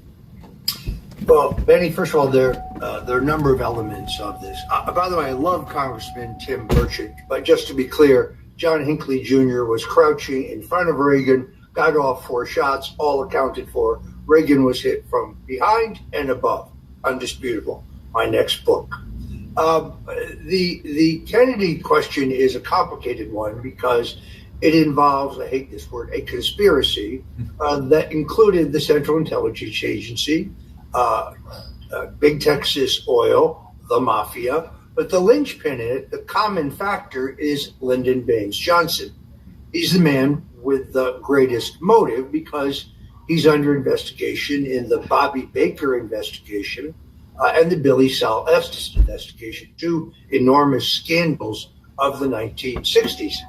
It's interesting that Robert Caro has a multi-volume Pulitzer Prize-winning biography of LBJ, yet he never mentions Billy Saul Estes. That's because Saul Estes has been very open after getting out of prison that he sat in meetings in which the murder of John F. Kennedy was discussed. So you have to look at each element of this for motive, means, and opportunity. Johnson's motive is very clear. That is why a man named Malcolm Wallace, in the employ of Lyndon Johnson's, fingerprints are found on the 6th floor of the Texas School Book Depository building.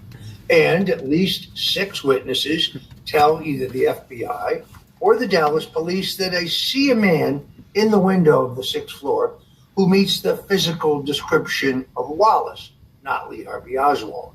Middle age, heavy set, balding with spectacles. Recently, I think it was Alex Jones, released an audio, which was a conversation between Johnson crony Billy Saul Estes and Cliff Carter, who was the executive director of the DNC under LBJ, LBJ's right-hand man political operative, openly discussing the fact that Malcolm Wallace had been hired by Johnson to kill Kennedy. Then you have the involvement of the Central Intelligence Agency. They're upset about Kennedy's handling of the Bay of Pigs, which is a fiasco, to say the least.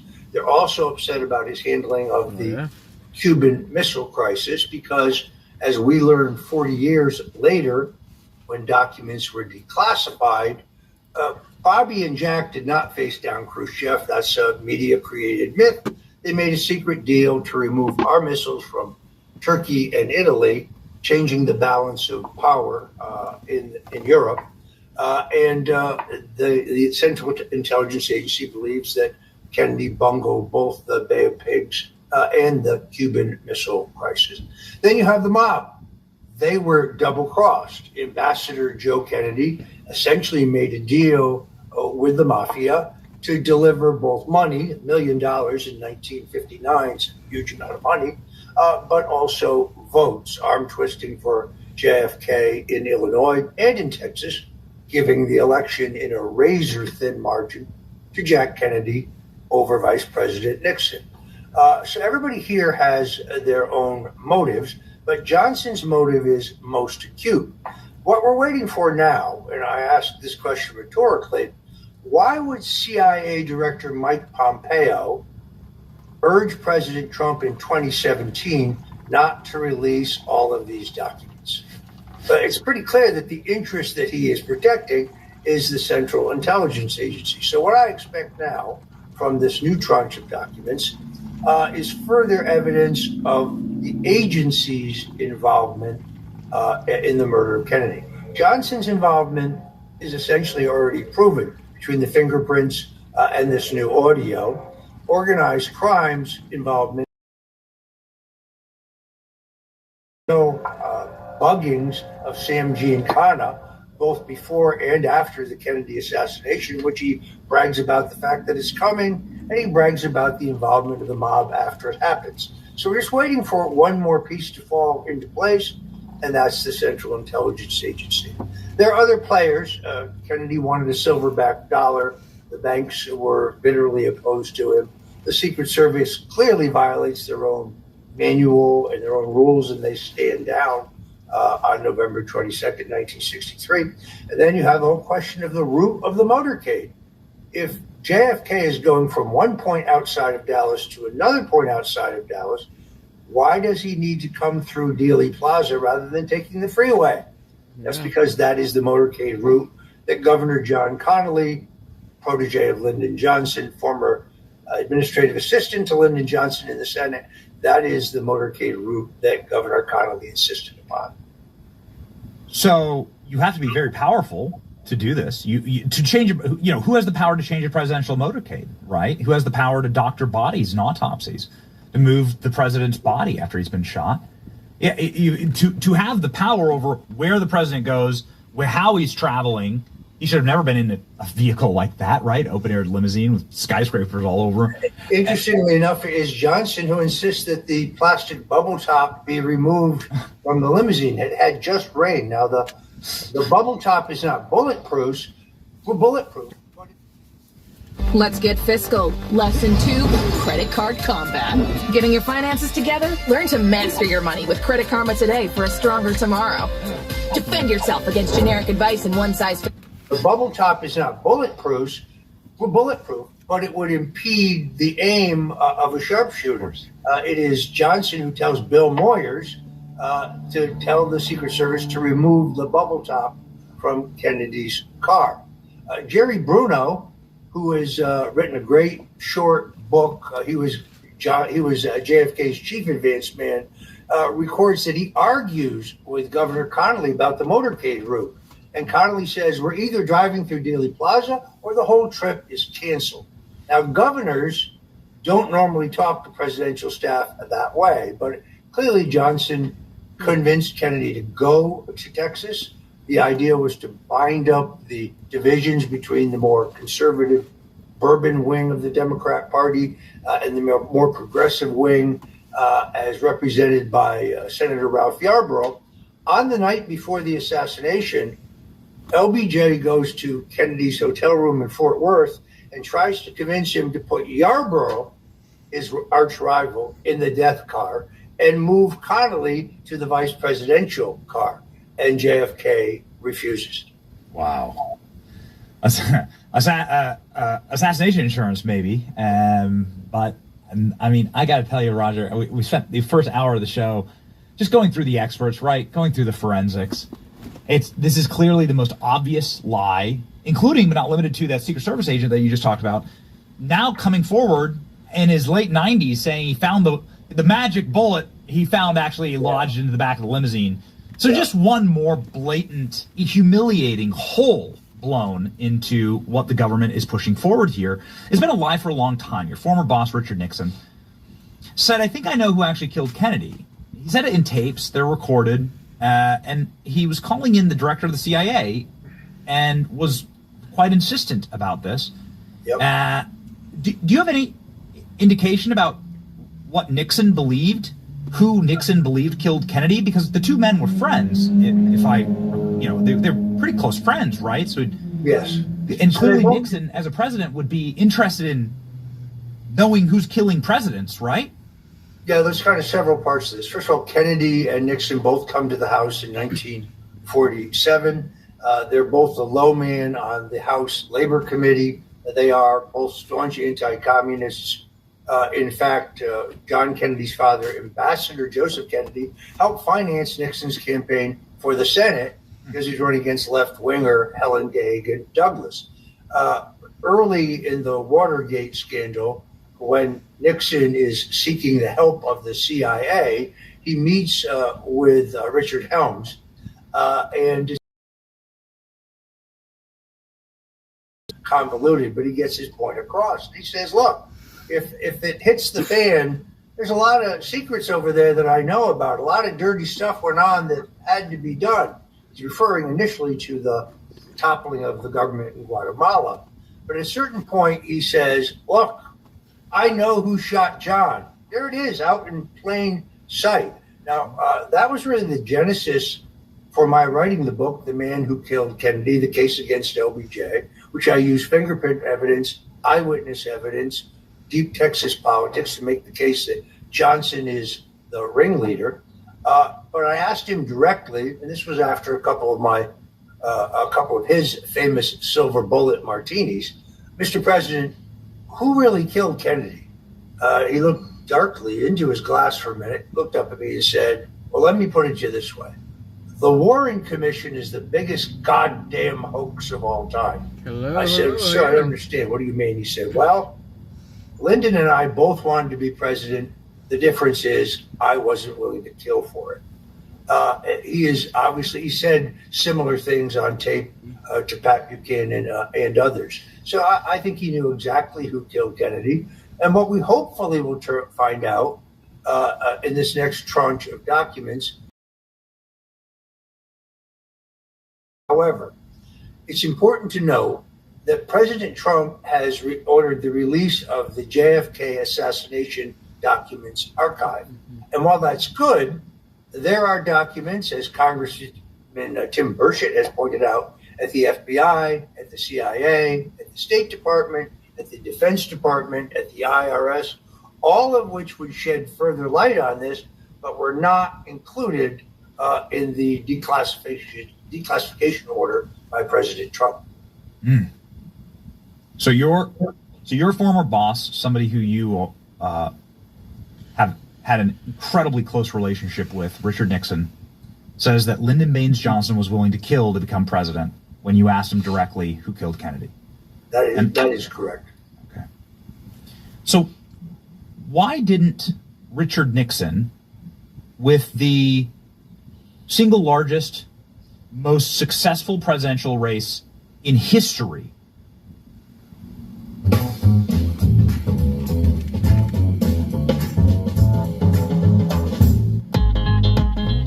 I like it. Yep. It's mine. The prices blow my mind.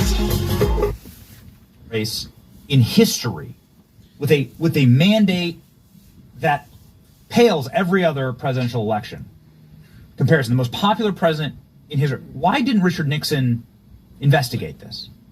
Well, he tried. In fact, interestingly enough, as Bob Haldeman, his chief of staff, reflects in his memoirs, as John Ehrlichman, who is his chief domestic advisor, reflects in his memoirs, and as Nixon himself reflects in his memoirs, in 1969, he sent Ehrlichman over to the CIA to get all of the documents pertaining to Kennedy's murder, and the agency simply refused to supply them.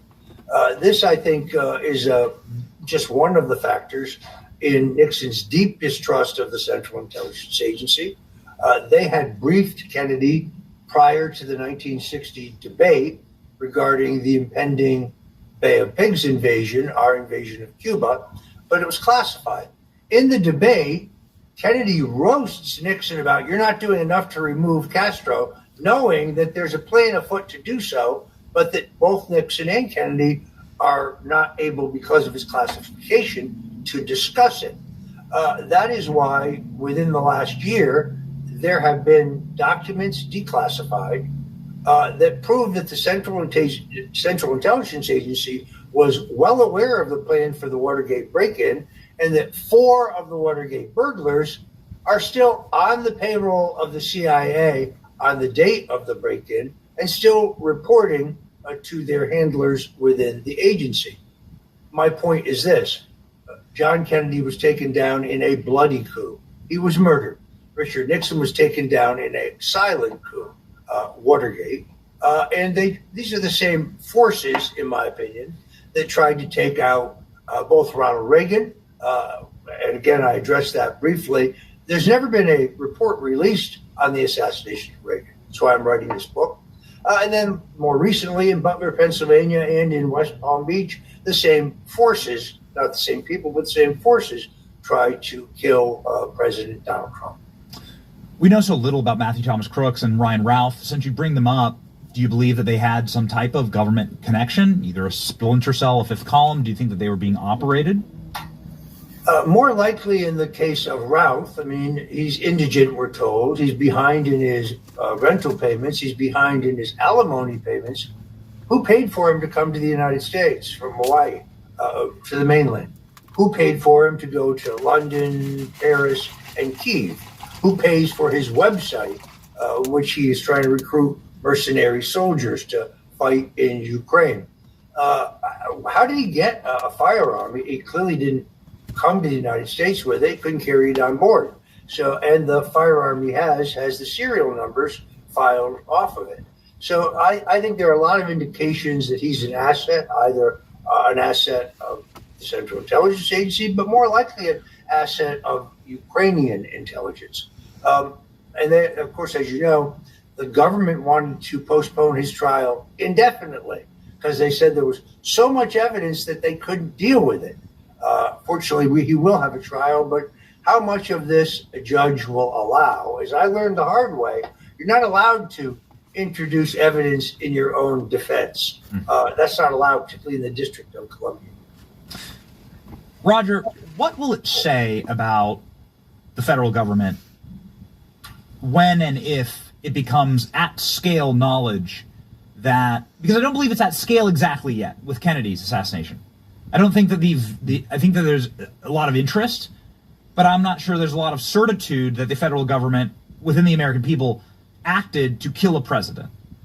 Here's, let's put his book on screen. But what happens when the vast majority of Americans understand that this was a conspiracy inside of the government in order to completely decouple the American republic from the people and to have a series of unelected and illegitimate presidents installed that were subservient to a much darker and deeper state?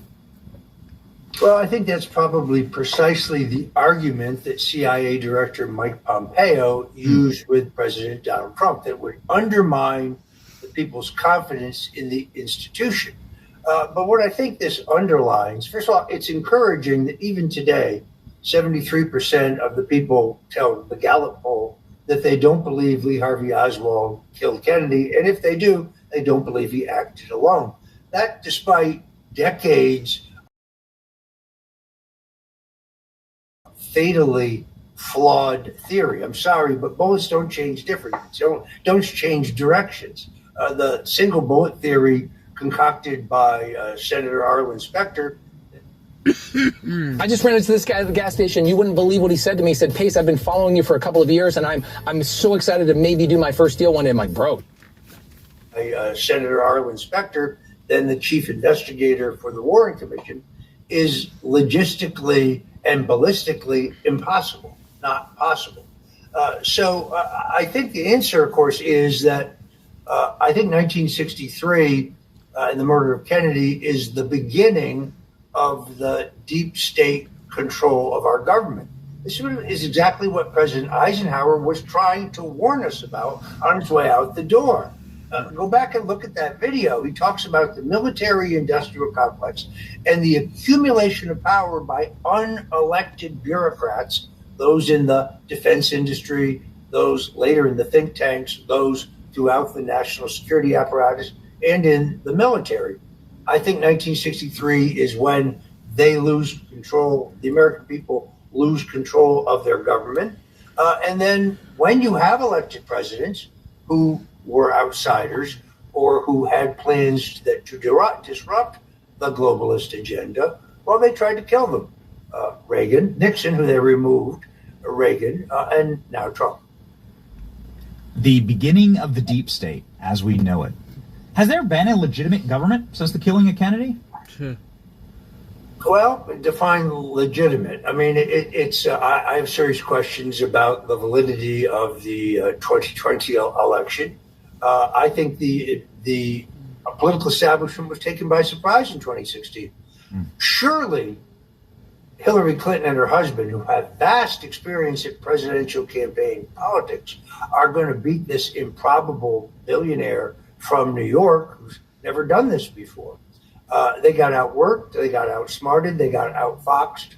and they lost, and that freaks them out. They lose control. When I say they, I speak of the two-party duopoly. I mean, very sadly, the division in America today is not between Republicans and Democrats. It's between globalists and nationalists. I define nationalists as those who love the United States. I believe those who are for war, those who are for censorship, those who think, for example, that big pharma and big food should just do whatever they want as long as profits are fat. That's kind of one side of the divide. And on the other side, you have the people of common sense. They're not all Republicans.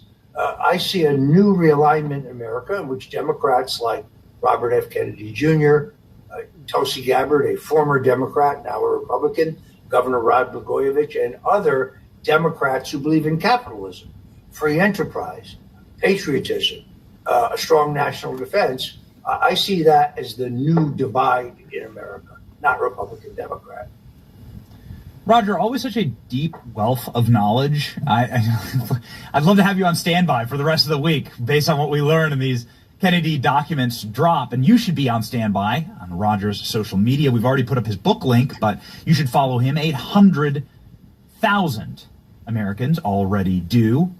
Roger Stone, a legend, a living legend, and somebody who knows where all the bodies are buried. Man, they did Watergate to Nixon because he was asking questions about Kennedy, didn't they, man? They did. No they question. did. It's crazy. The man who wrote the book on all of it, a friend of the show. Godspeed, Roger Stone. Thank you, Benny. Thanks for having me.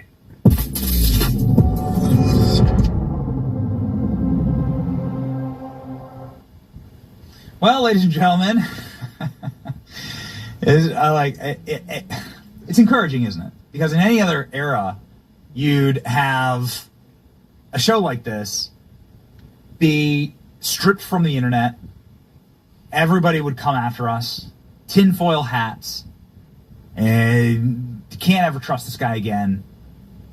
But now, most people are just nodding along, being like, yeah, totally. It's the CIA kills Kennedy, and then they stage the Watergate hoax. And the reason why it's so believable is because we've just seen it all with Donald Trump.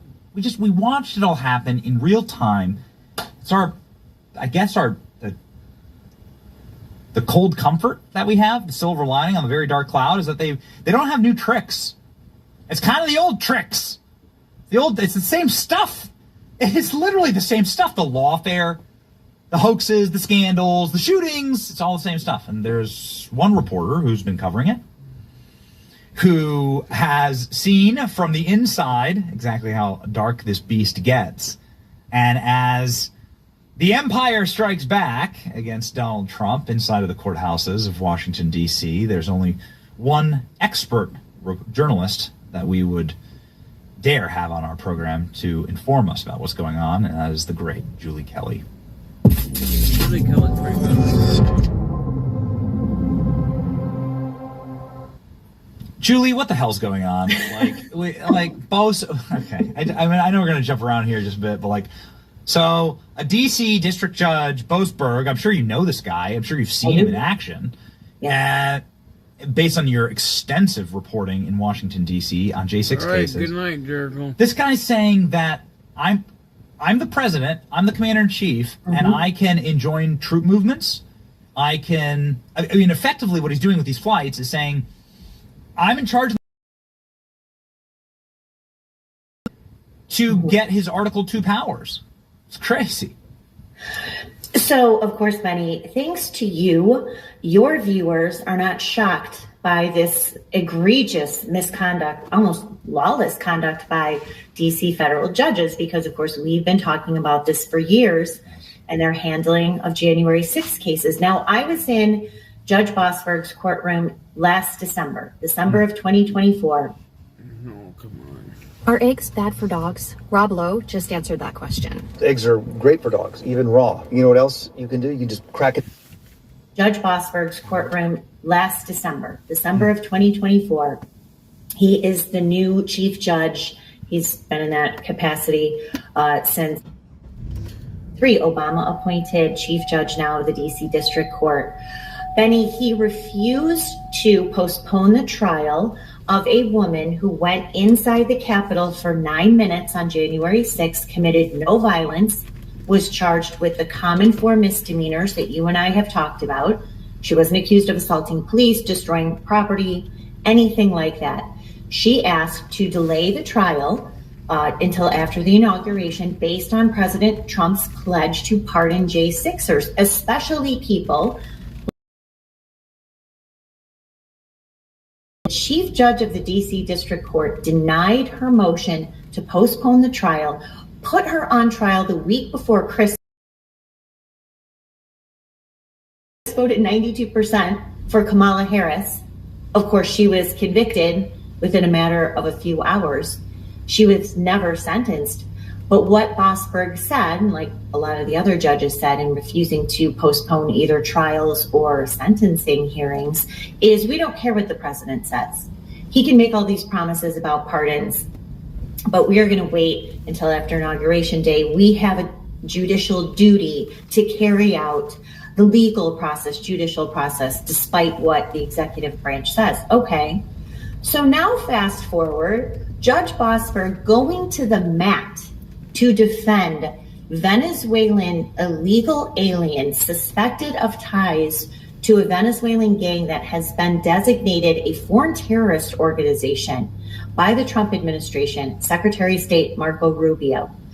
Bosberg jumped into action on Saturday, issued 2 temporary restraining orders, and in this crazy hearing that he set for 5 o'clock Saturday evening, he demanded the return of any flights carrying these suspected terrorists to Honduras and then El Salvador. Then had this other hearing yesterday we can talk about. This is how power hungry, and we have some breaking news about a statement just made by Chief Justice John Roberts that should give no one any confidence that the Supreme Court is going to stop what's happening, especially in this D.C. Federal courthouse. But this matter is ongoing. But imagine the Chief Judge of Washington, D.C., ordering the Department of Justice at 7 o'clock on a Saturday night. I don't care where these planes are. Have them turn back and return suspected terrorists to the United States. Even I didn't see this coming, Benny. As bad as these judges are, even I didn't see this level of depravity coming out of these D.C. judges.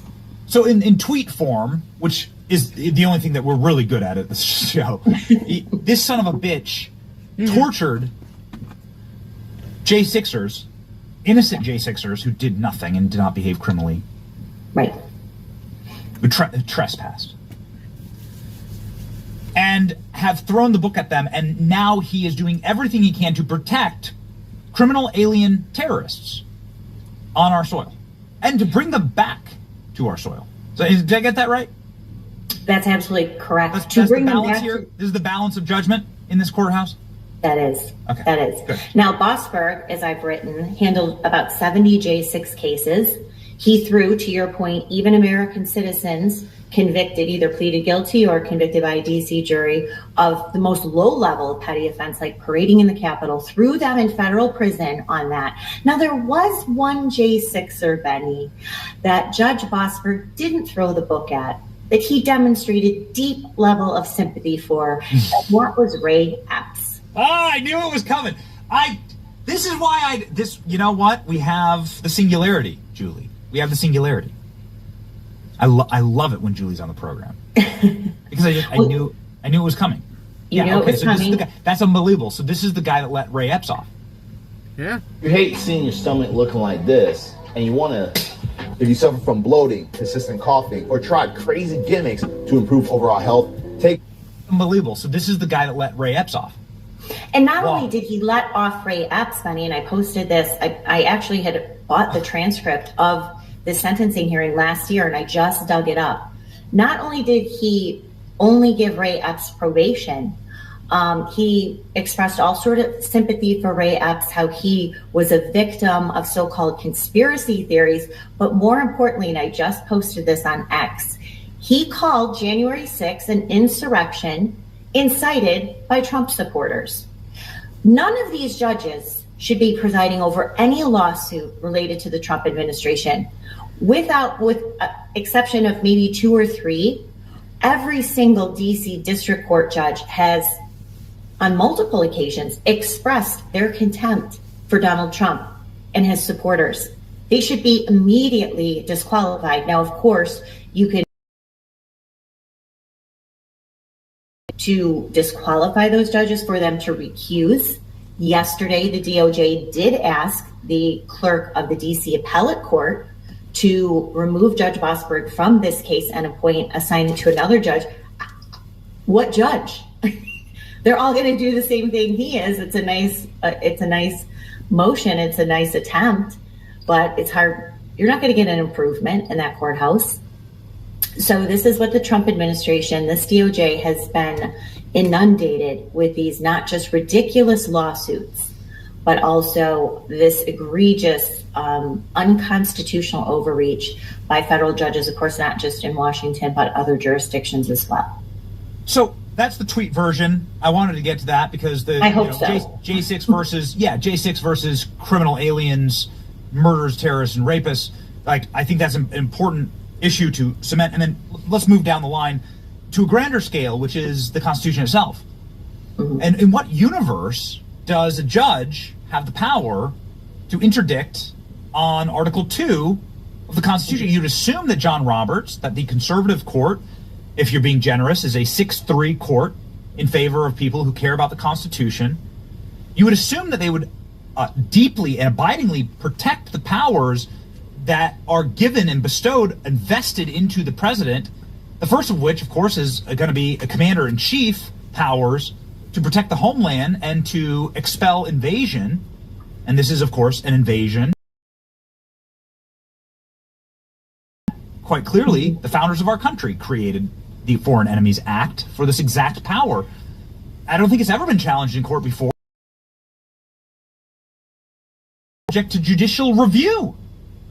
So how the hell is it being reviewed? How is this even happening, I wonder? Well, here's really a big problem for Judge Boasberg in general, and that is he has never addressed his beef with President Trump's proclamation that was signed on Friday and then posted on Saturday, invoking this Alien Enemies Act, declaring, again, the TDA, this Trenda Aragua gang, is a foreign terrorist organization, that it is supported by the Maduro regime, that it is a dangerous operation, that thousands of these gang members have been flooded into the United States illegally, and they pose a sincere, and we've seen this already, a serious national security and safety threat. So Judge Boasberg has never demonstrated why he believes that President Trump's proclamation invoking this Alien Enemies Act is unconstitutional or illegal, or even, to your point, subjected to judicial review. This is all a power struggle, and this is what we've seen repeatedly and playing out over and over in courtrooms, a power struggle between unelected lifer judges on the federal bench. Supersedes the president. That's all that this has been about. And not only did he do that on Saturday, but yesterday the hearing time demanding what the DOJ and Trump administration rightfully argues are national security secrets that are covered by foreign military and diplomatic protections for the president, but demanding that they disclose details about these flights. How many people were on these flights? What time did they take off? What time did they land? What countries did they go to? When were they taken into custody in these various countries? I couldn't believe it. A retired veteran showed me this little device that gives his family all the water they need during a big emergency. It just sits in these various countries. Aside from the fact he thought he could order planes filled with terrorists back to the United States, on what basis is he entitled to even that sort of protected information? So the DOJ, and I did post this just before I went on with you, people can see, the DOJ's response to Judge Bosberg demanding answers to those questions. But we should, in the interim, read what Chief Justice John Roberts just said in a statement, if you want me to read that verbatim. Yeah, we'll pop it up right now. Here we go. So this is in response to President Trump and others calling for the impeachment of Judge Bosberg. I believe Representative Brandon Gill just filed those articles. And here he says, for more than 2 centuries, it has been established that impeachment is not an appropriate response to disagreement concerning a judicial decision. The normal appellate review process exists for that purpose. This is not a judicial disagreement. And furthermore, as we know, the Supreme Court has completely turned a blind eye to all of this lawfare against the president, refusing to step in, even in that outlandish U.S. aid case, the $2 billion that one judge tried to order the administration to disperse. But you can even see here by what Chief Justice says, he still gives all the control to the judiciary. So, but this is not a judicial disagreement. This is a constitutional crisis that has been created by the federal bench and the judges right under his nose in the federal courthouse in Washington, D.C. So this is a very troubling statement indicating once again that the Supreme Court, especially Chief Justice John Roberts and Amy Coney Barrett, who refused to get involved in that case I was just discussing, that there's going to be any relief for the administration or the American people. And this will only embolden the judges to continue accelerating their bad behavior when it comes to somebody needs to smash down upon constitutional lines, because there's way too much of a ninja blender going on right now, and the Constitution being fed into it, and it's just mixing too much for us. We're not scholars. We didn't go to law school, Julie. We went to community college, but even I know my separation of powers. And if a president, the equivalent to this, am I wrong here? Tell me if I'm wrong, please. But the equivalent of this would be the president of the United States, duly elected, picking up a gavel, deciding to wear black one day, like I do every day, and going, actually, I've decided to rule on behalf of the judge. And I'm a judge now, and so I'm going to decide in the judiciary what's going on. It seems so egregiously intrusive into the powers of the presidency, much as if a president tried to play a judge in the Oval Office and declare things, right, with a little hammer. People would say that's absurdist. That's obviously a desecration to the separation of powers. Am I correct in that metaphor? I believe you are correct, even though you went to community college. It appears that you did pay attention during your Constitution class. Good for you, Benny. And I went to public college, EIU, Eastern Illinois. So, but we are still smart enough to figure all this out, and we are obligated to figure all this out because we're American citizens. This is our country. We pay taxes, and we have a right to look at all of this and figure out what is going on. But furthermore, so yes, this is a very good hypothetical that you just presented. But look, these judges have been off the hook. Justice Roberts is wrong. It is not 2 centuries that have established impeachment is willfully abdicating their oversight role of the federal judiciary with a few exceptions. I think the last time a federal judge was impeached was 30 years ago. They've completely abdicated their role. That's why these judges are justified in viewing themselves as impervious, as omnipotent, unaccountable, because they have been. And look, I've been on your show for years. We have talked about these judges ad nauseum and specific judges who should be impeached, starting with, I believe, Bosberg's predecessor, Beryl Howell. But Congress had no appetite for it. They're not even cutting off funding to the federal court system in Washington, D.C. So we've gotten so far past the point of accountability. So it's not that impeachment has been used, but used cautiously. It hasn't been used at all. And so it is encouraging to see the president call for that and others, and now House Republicans who are actually moving forward with this. Now, Benny, where's this going to go? House Judiciary, You can get an impeachment. It goes to the Senate. You're not going to get 2/3. But the process in and of itself will send a message that this simply will not be tolerated. I mean, the way the map's working out, I mean, if you're very lucky at the casino, the way the map's working out for Republicans in the Senate, you could get 55 seats. 55 seats, and you could get close. Yeah, I mean, you could get close. You get within a whisker. You get a scary number. I mean, I guess 56 with J.D. Vance. So, it's like we could see potentially this happen. What do we see next? You want us to get filthy rich so that we can invest in your funds, so that we can keep getting more money. In 29. What do we see next, Julie? I mean, will the Supreme Court actually continue to side with these judges? And I guess my final question for you, should the District of Columbia federal bench exist at all? Because, my God, it does seem like the most ass-backwards, crazy rulings that have no merit and regularly overturned to the Supreme Court. They always come from that district. It's always there. It's always D.C. Well, I call this the circle of hell, and that is the D.C. Federal Court, the Washington FBI Field Office, and the D.C. U.S. Attorney's Office. Now, luckily, two of those offices, at least the D.C. U.S. Attorney and Washington FBI, have gotten rid of some really bad actors and are under new leadership. That's not the case here in the federal court system. No political case should be handled in that courthouse because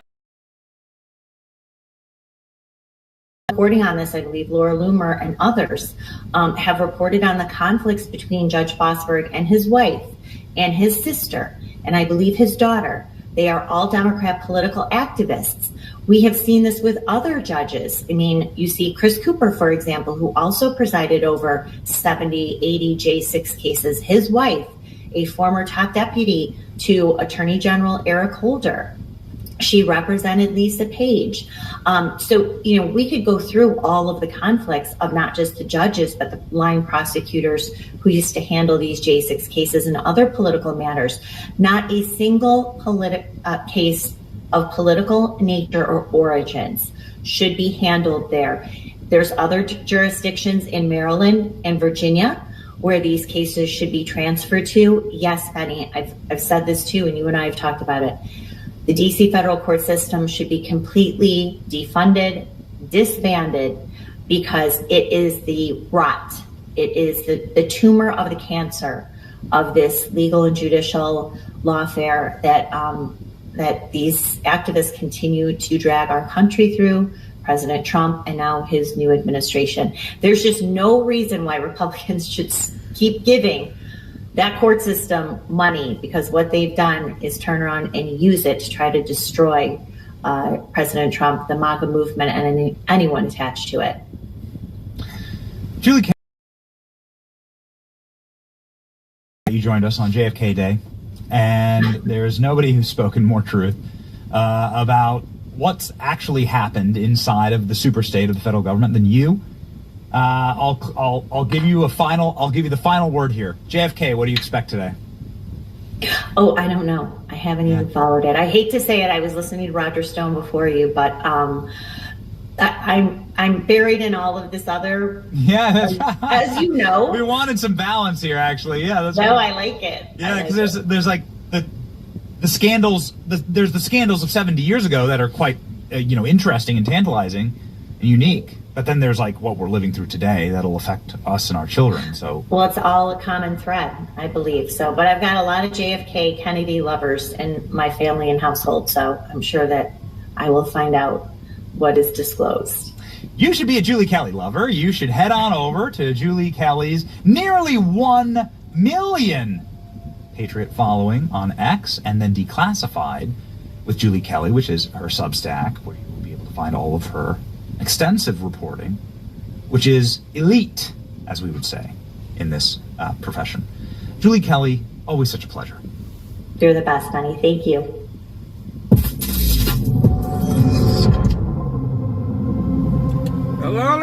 Party Bonzo!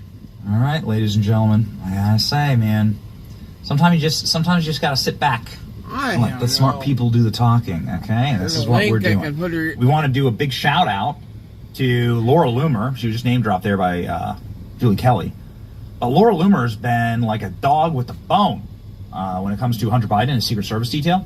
This came as a shock to me. Hunter Biden's not entitled to Secret Service detail. No. This is something that, of course, is at the pleasure of the president. And Laura Loomer's been reporting on how Hunter Biden's doing lavish vacations, even though he's dead broke, with Secret Service, with dozens of Secret Service agents, 30 in tow, to South Africa. He's fled the country. And this reporting has now gotten Hunter Biden's Secret Service canceled. Woo! Man, after around found out just a bit. Hunter Biden, again, fled America, did so with his Secret Service in tow, and now President Trump has stripped Hunter, not just Hunter, Ashley Biden, their Secret Service. That's just not related. President Trump revoked Hunter and Ashley Biden's Secret Service detail on Monday after the former son, flanked by agents, was spotted in an ultra-luxurious getaway in South Africa. That's like $1,000 a night. Hunter had Secret Service protection for an extended period of time, all paid for by the U.S. taxpayers, Trump wrote on Truth Social. There's as many as 18 people in his detail, which is ridiculous. He's currently vacationing in all places of South Africa, where human rights of people have been strenuously questioned, the president added. Because of this, South Africa has been taken off our list of countries receiving economic and financial assistance. Please be advised that effective immediately, Hunter Biden will no longer receive Secret Service protection, says Trump. Likewise, Ashley Biden, who has 13 agents, will be taken off the list. These jackasses once found me, the left, let's do the common thread here. Libs cheered on Matthew Thomas Crooks. They cheer on Luigi. Libs cheer these sociopaths, these murderers on. Libs are the ones swatting conservative creators right now, and independent journalists. They're the ones that engage in this style of behavior. That's an attempted assassination.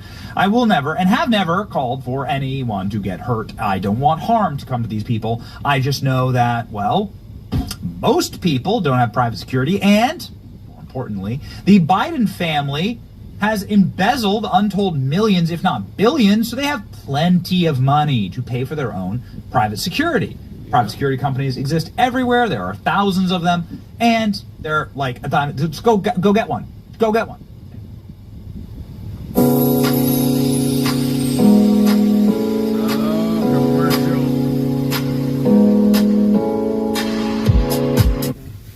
And they're like a dime. Just go get one.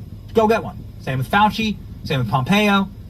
Nobody's saying you should be protected if you're all scared, but like you better go get you're not allowed to tax my family for your fleeing the country, which is really what's happening because Hunter Biden's being deposed right now in a court of law.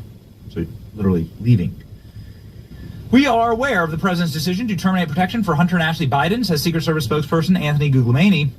The Secret Service will comply and is actively working with the protective detail and the White House to ensure compliance as soon as possible. Agents guarding Hunter and Ashley cannot leave their posts until necessary paperwork formalizing Trump's order is put in, sources told the Post. The process of dismantling the taxpayer protection provided by the Biden clan will begin on Tuesday, today. The president's announcement came just hours after he said he would look into revoking the 55-year-old former president's son. Again, he's 55-year-old. Everyone keeps like the PR line on Hunter Biden is he's a child. He's Joe Biden's wayward son. He's 55. Yeah. Okay. Good. Man, talk about real results. This is what we're doing out. This is what we're doing out here. And it came through the reporting of Laura Loomer, who's again then just just absolutely dogged on this. So, ladies and gentlemen, if you wish to be accessing this style of reporting in real time, a lot of it happens on X.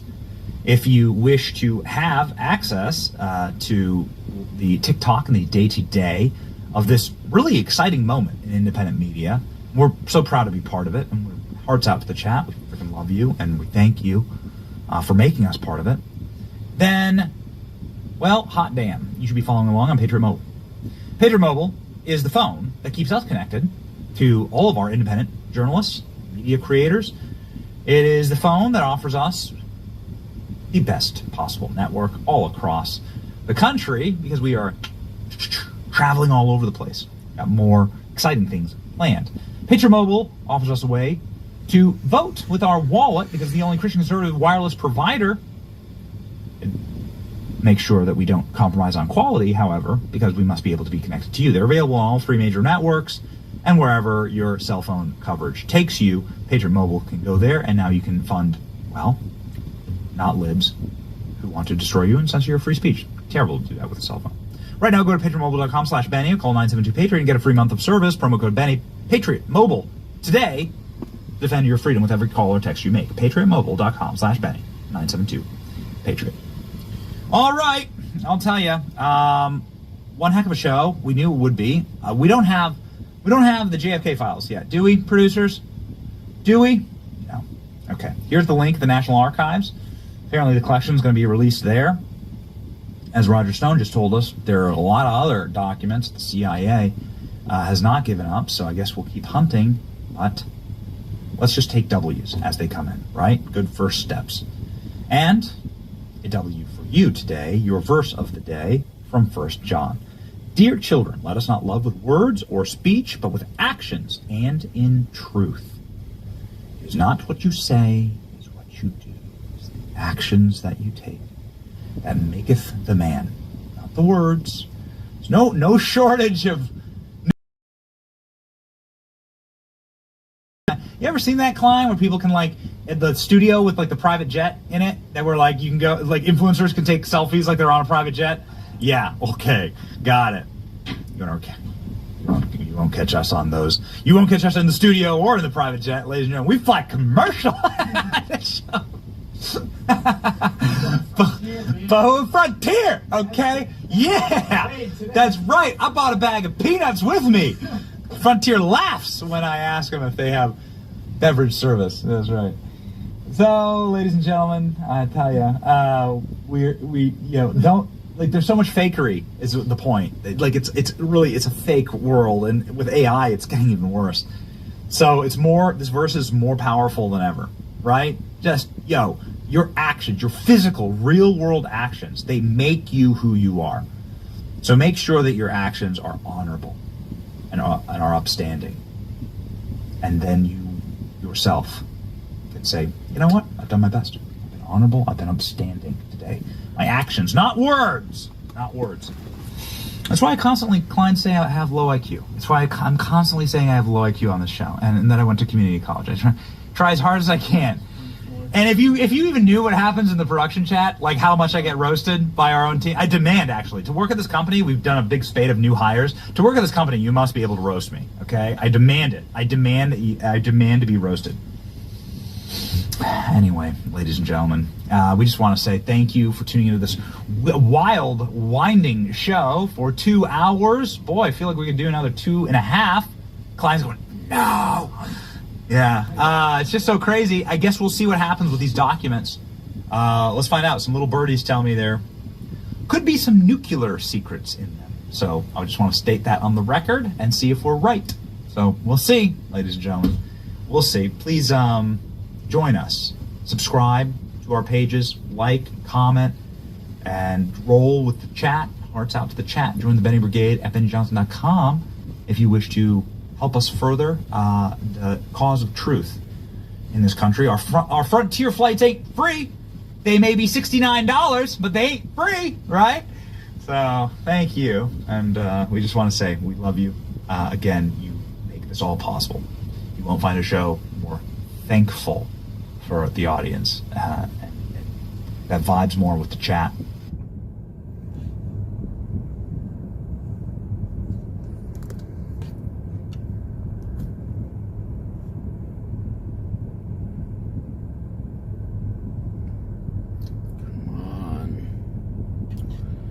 Yeah, I don't know what's really going on. I feel like we're getting played here again. I mean, keep playing. Gotta wait for everything here. What do everybody else think here?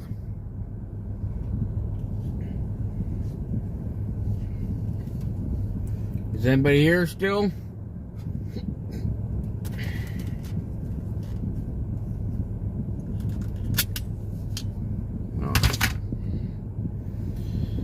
Cause I'm gonna get ready to end the live stream. Cause I got to use the bathroom, and I gotta do things still. I want to get things done, and I know it may be late for y'all, but not late for me.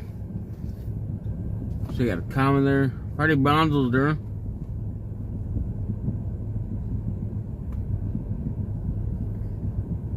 Yeah, that's the thing. It's hard to say. There's like so much.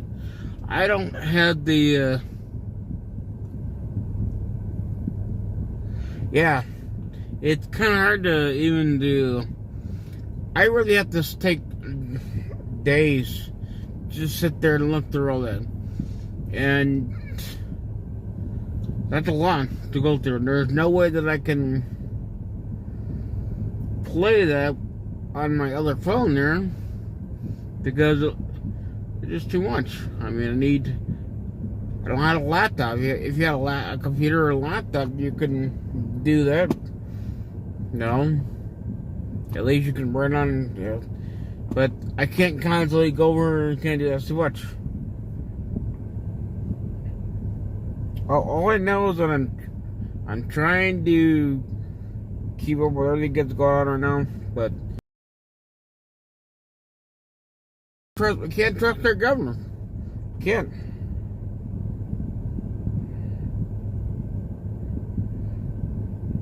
We just cannot trust our government, cannot. And that's just what it comes down to be. Now, let's see. You guys probably have seen the guy who's basically talking like he's basically trying to be like he's Trump. Excuse me. He does a thing like Trump. He walks around. To me, he does pretty good there. First time I seen him on Betty Johnson's show. But I don't know, I just can't. I don't understand everything that's going on these days. There's too much corruption. There's just too much. There is too much corruption on. So it's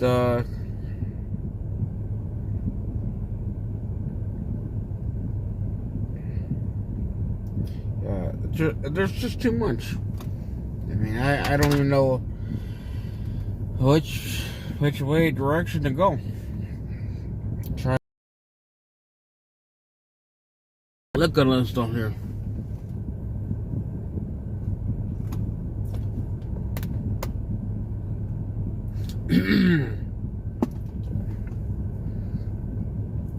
H.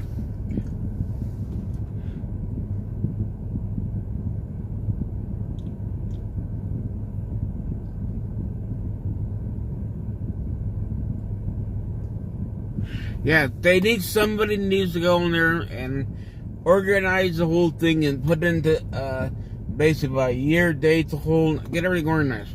Because it's too much. There's no way that I can. If me by myself doing it, it'd be very hard to do it by myself. Go through each documentation, try to get everything. It's just too much. I mean, I have a life too. I can't just. My life can't just stick on one thing all day. As much I'd like to know the information, they need to get more organized. But to me, it seemed like there's a lot of corruption on. Our guns in line for us, and there's no way a bullet. Anytime you shoot a bullet, it's gonna hit somebody. It's gonna hit somebody. It's gonna come to a point where it's gonna stop. It's not gonna keep on going. You know. I mean, bullets only small caliber.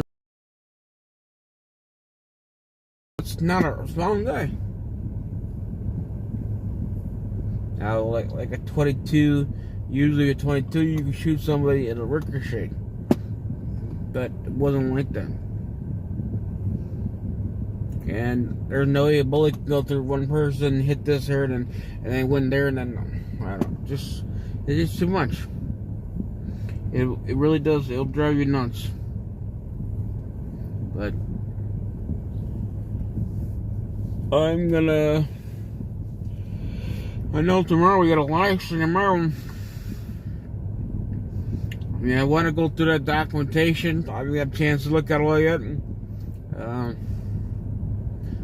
But I just can't. I know. I have to continue doing my stuff right now. I got things I have to go get done tonight. Gotta get things done, and tomorrow I gotta take my car. I don't know. I gotta get this. I gotta get this car. I don't know. Take it up where it's driving better, because I got the lower control arm done, and now it sounds worse. But then a lot of people say, well, because you have to get alignment, you gotta get alignment, you gotta get alignment. That's what I was told. You gotta get 83% says if you get the alignment done, you're not gonna have that problem now. So I'm tired of sitting in this car. No, I don't know.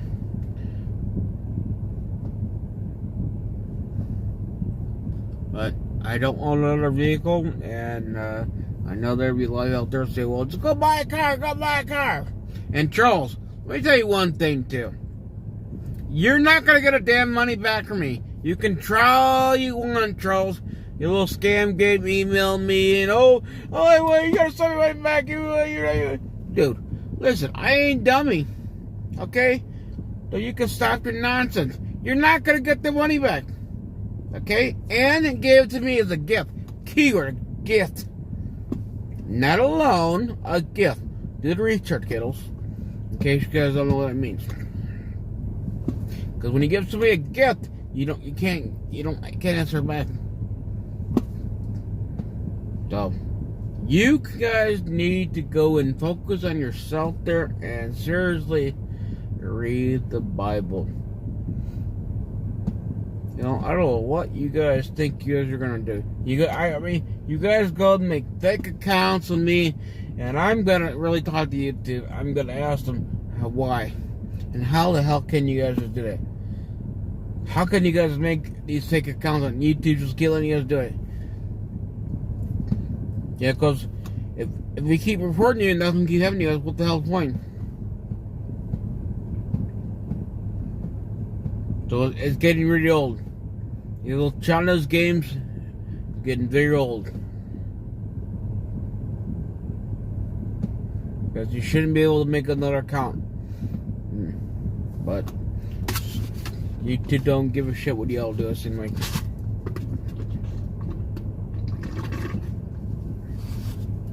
So, but on a note there, I will let y'all go. Y'all can go enjoy your night. And I don't know. I know that'll be live tomorrow. I have really no clue what we're going to talk about.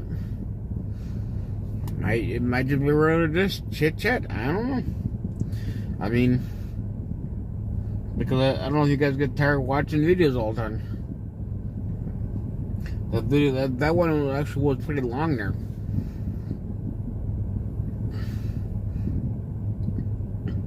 But I just can't right now until I get the issue resolved with the car. Just can't continue to run like that. Can't afford to lose the room in my car.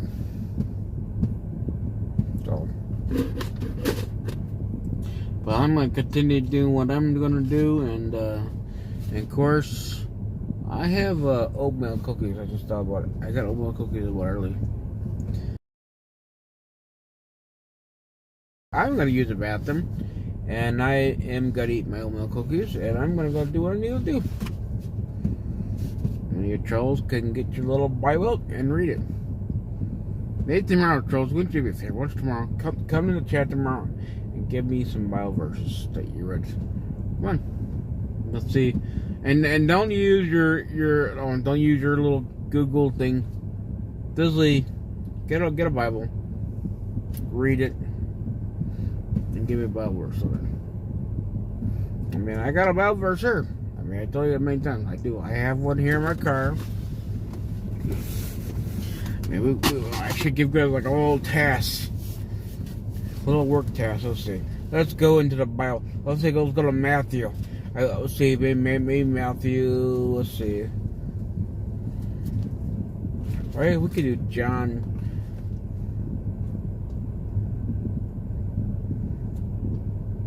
No, it's gotta pick a good one for you. Let's see if you guys can find this one. Just gonna give you just not the whole thing. So we got this.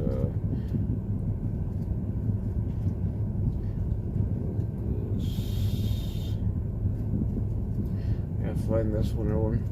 There's one that I think would be good for you guys. Maybe you guys would like that one. But I got Kings. No, you guys don't know about Kings. Yeah, you guys really need to get that Bible out.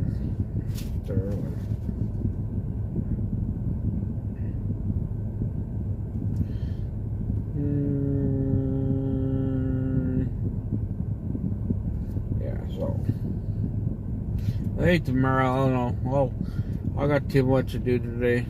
Maybe I'll sometime give you guys something, and then see you guys can find in the Bible.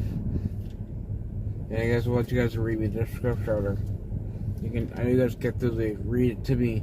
You guys got to type it out, word by word, too.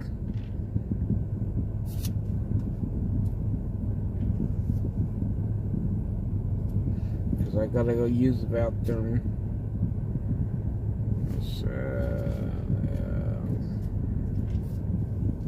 Ruth.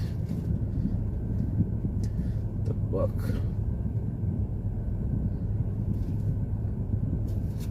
Yeah. You can get in the Bible. Okay. Open the Bible. There's verses in here. See that?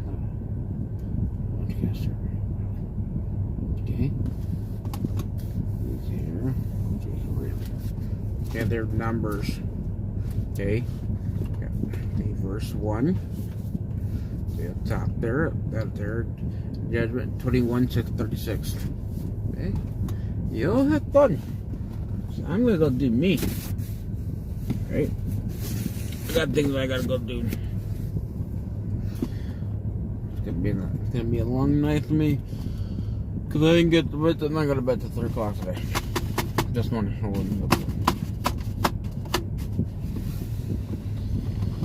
So, well, out there, you guys have a good night.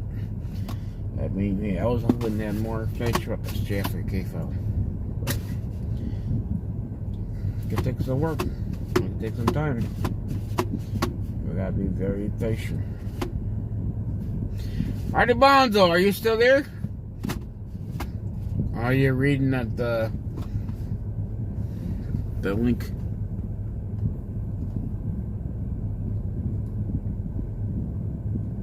Yeah. A lot of people to read about read that book, read that documentation. We gotta get somebody to break it down. I mean, hopefully they will do that. But I got too much in my own life to do. I can't just. I mean, I can't. If I go do it, I can look at myself. It's hard to go through and break it down for y'all to understand it. Too much. Okay, that's a lot. Do it by yourself.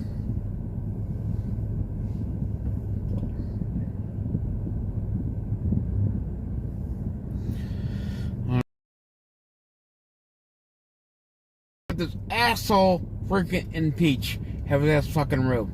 And we don't want his fucking judge no more. Oh, go trolls and cry and complain. Oh, I don't care. Do it. My house, my rules. And you can tell you to go fucking go stick it where it don't shine too, because I don't give a shit.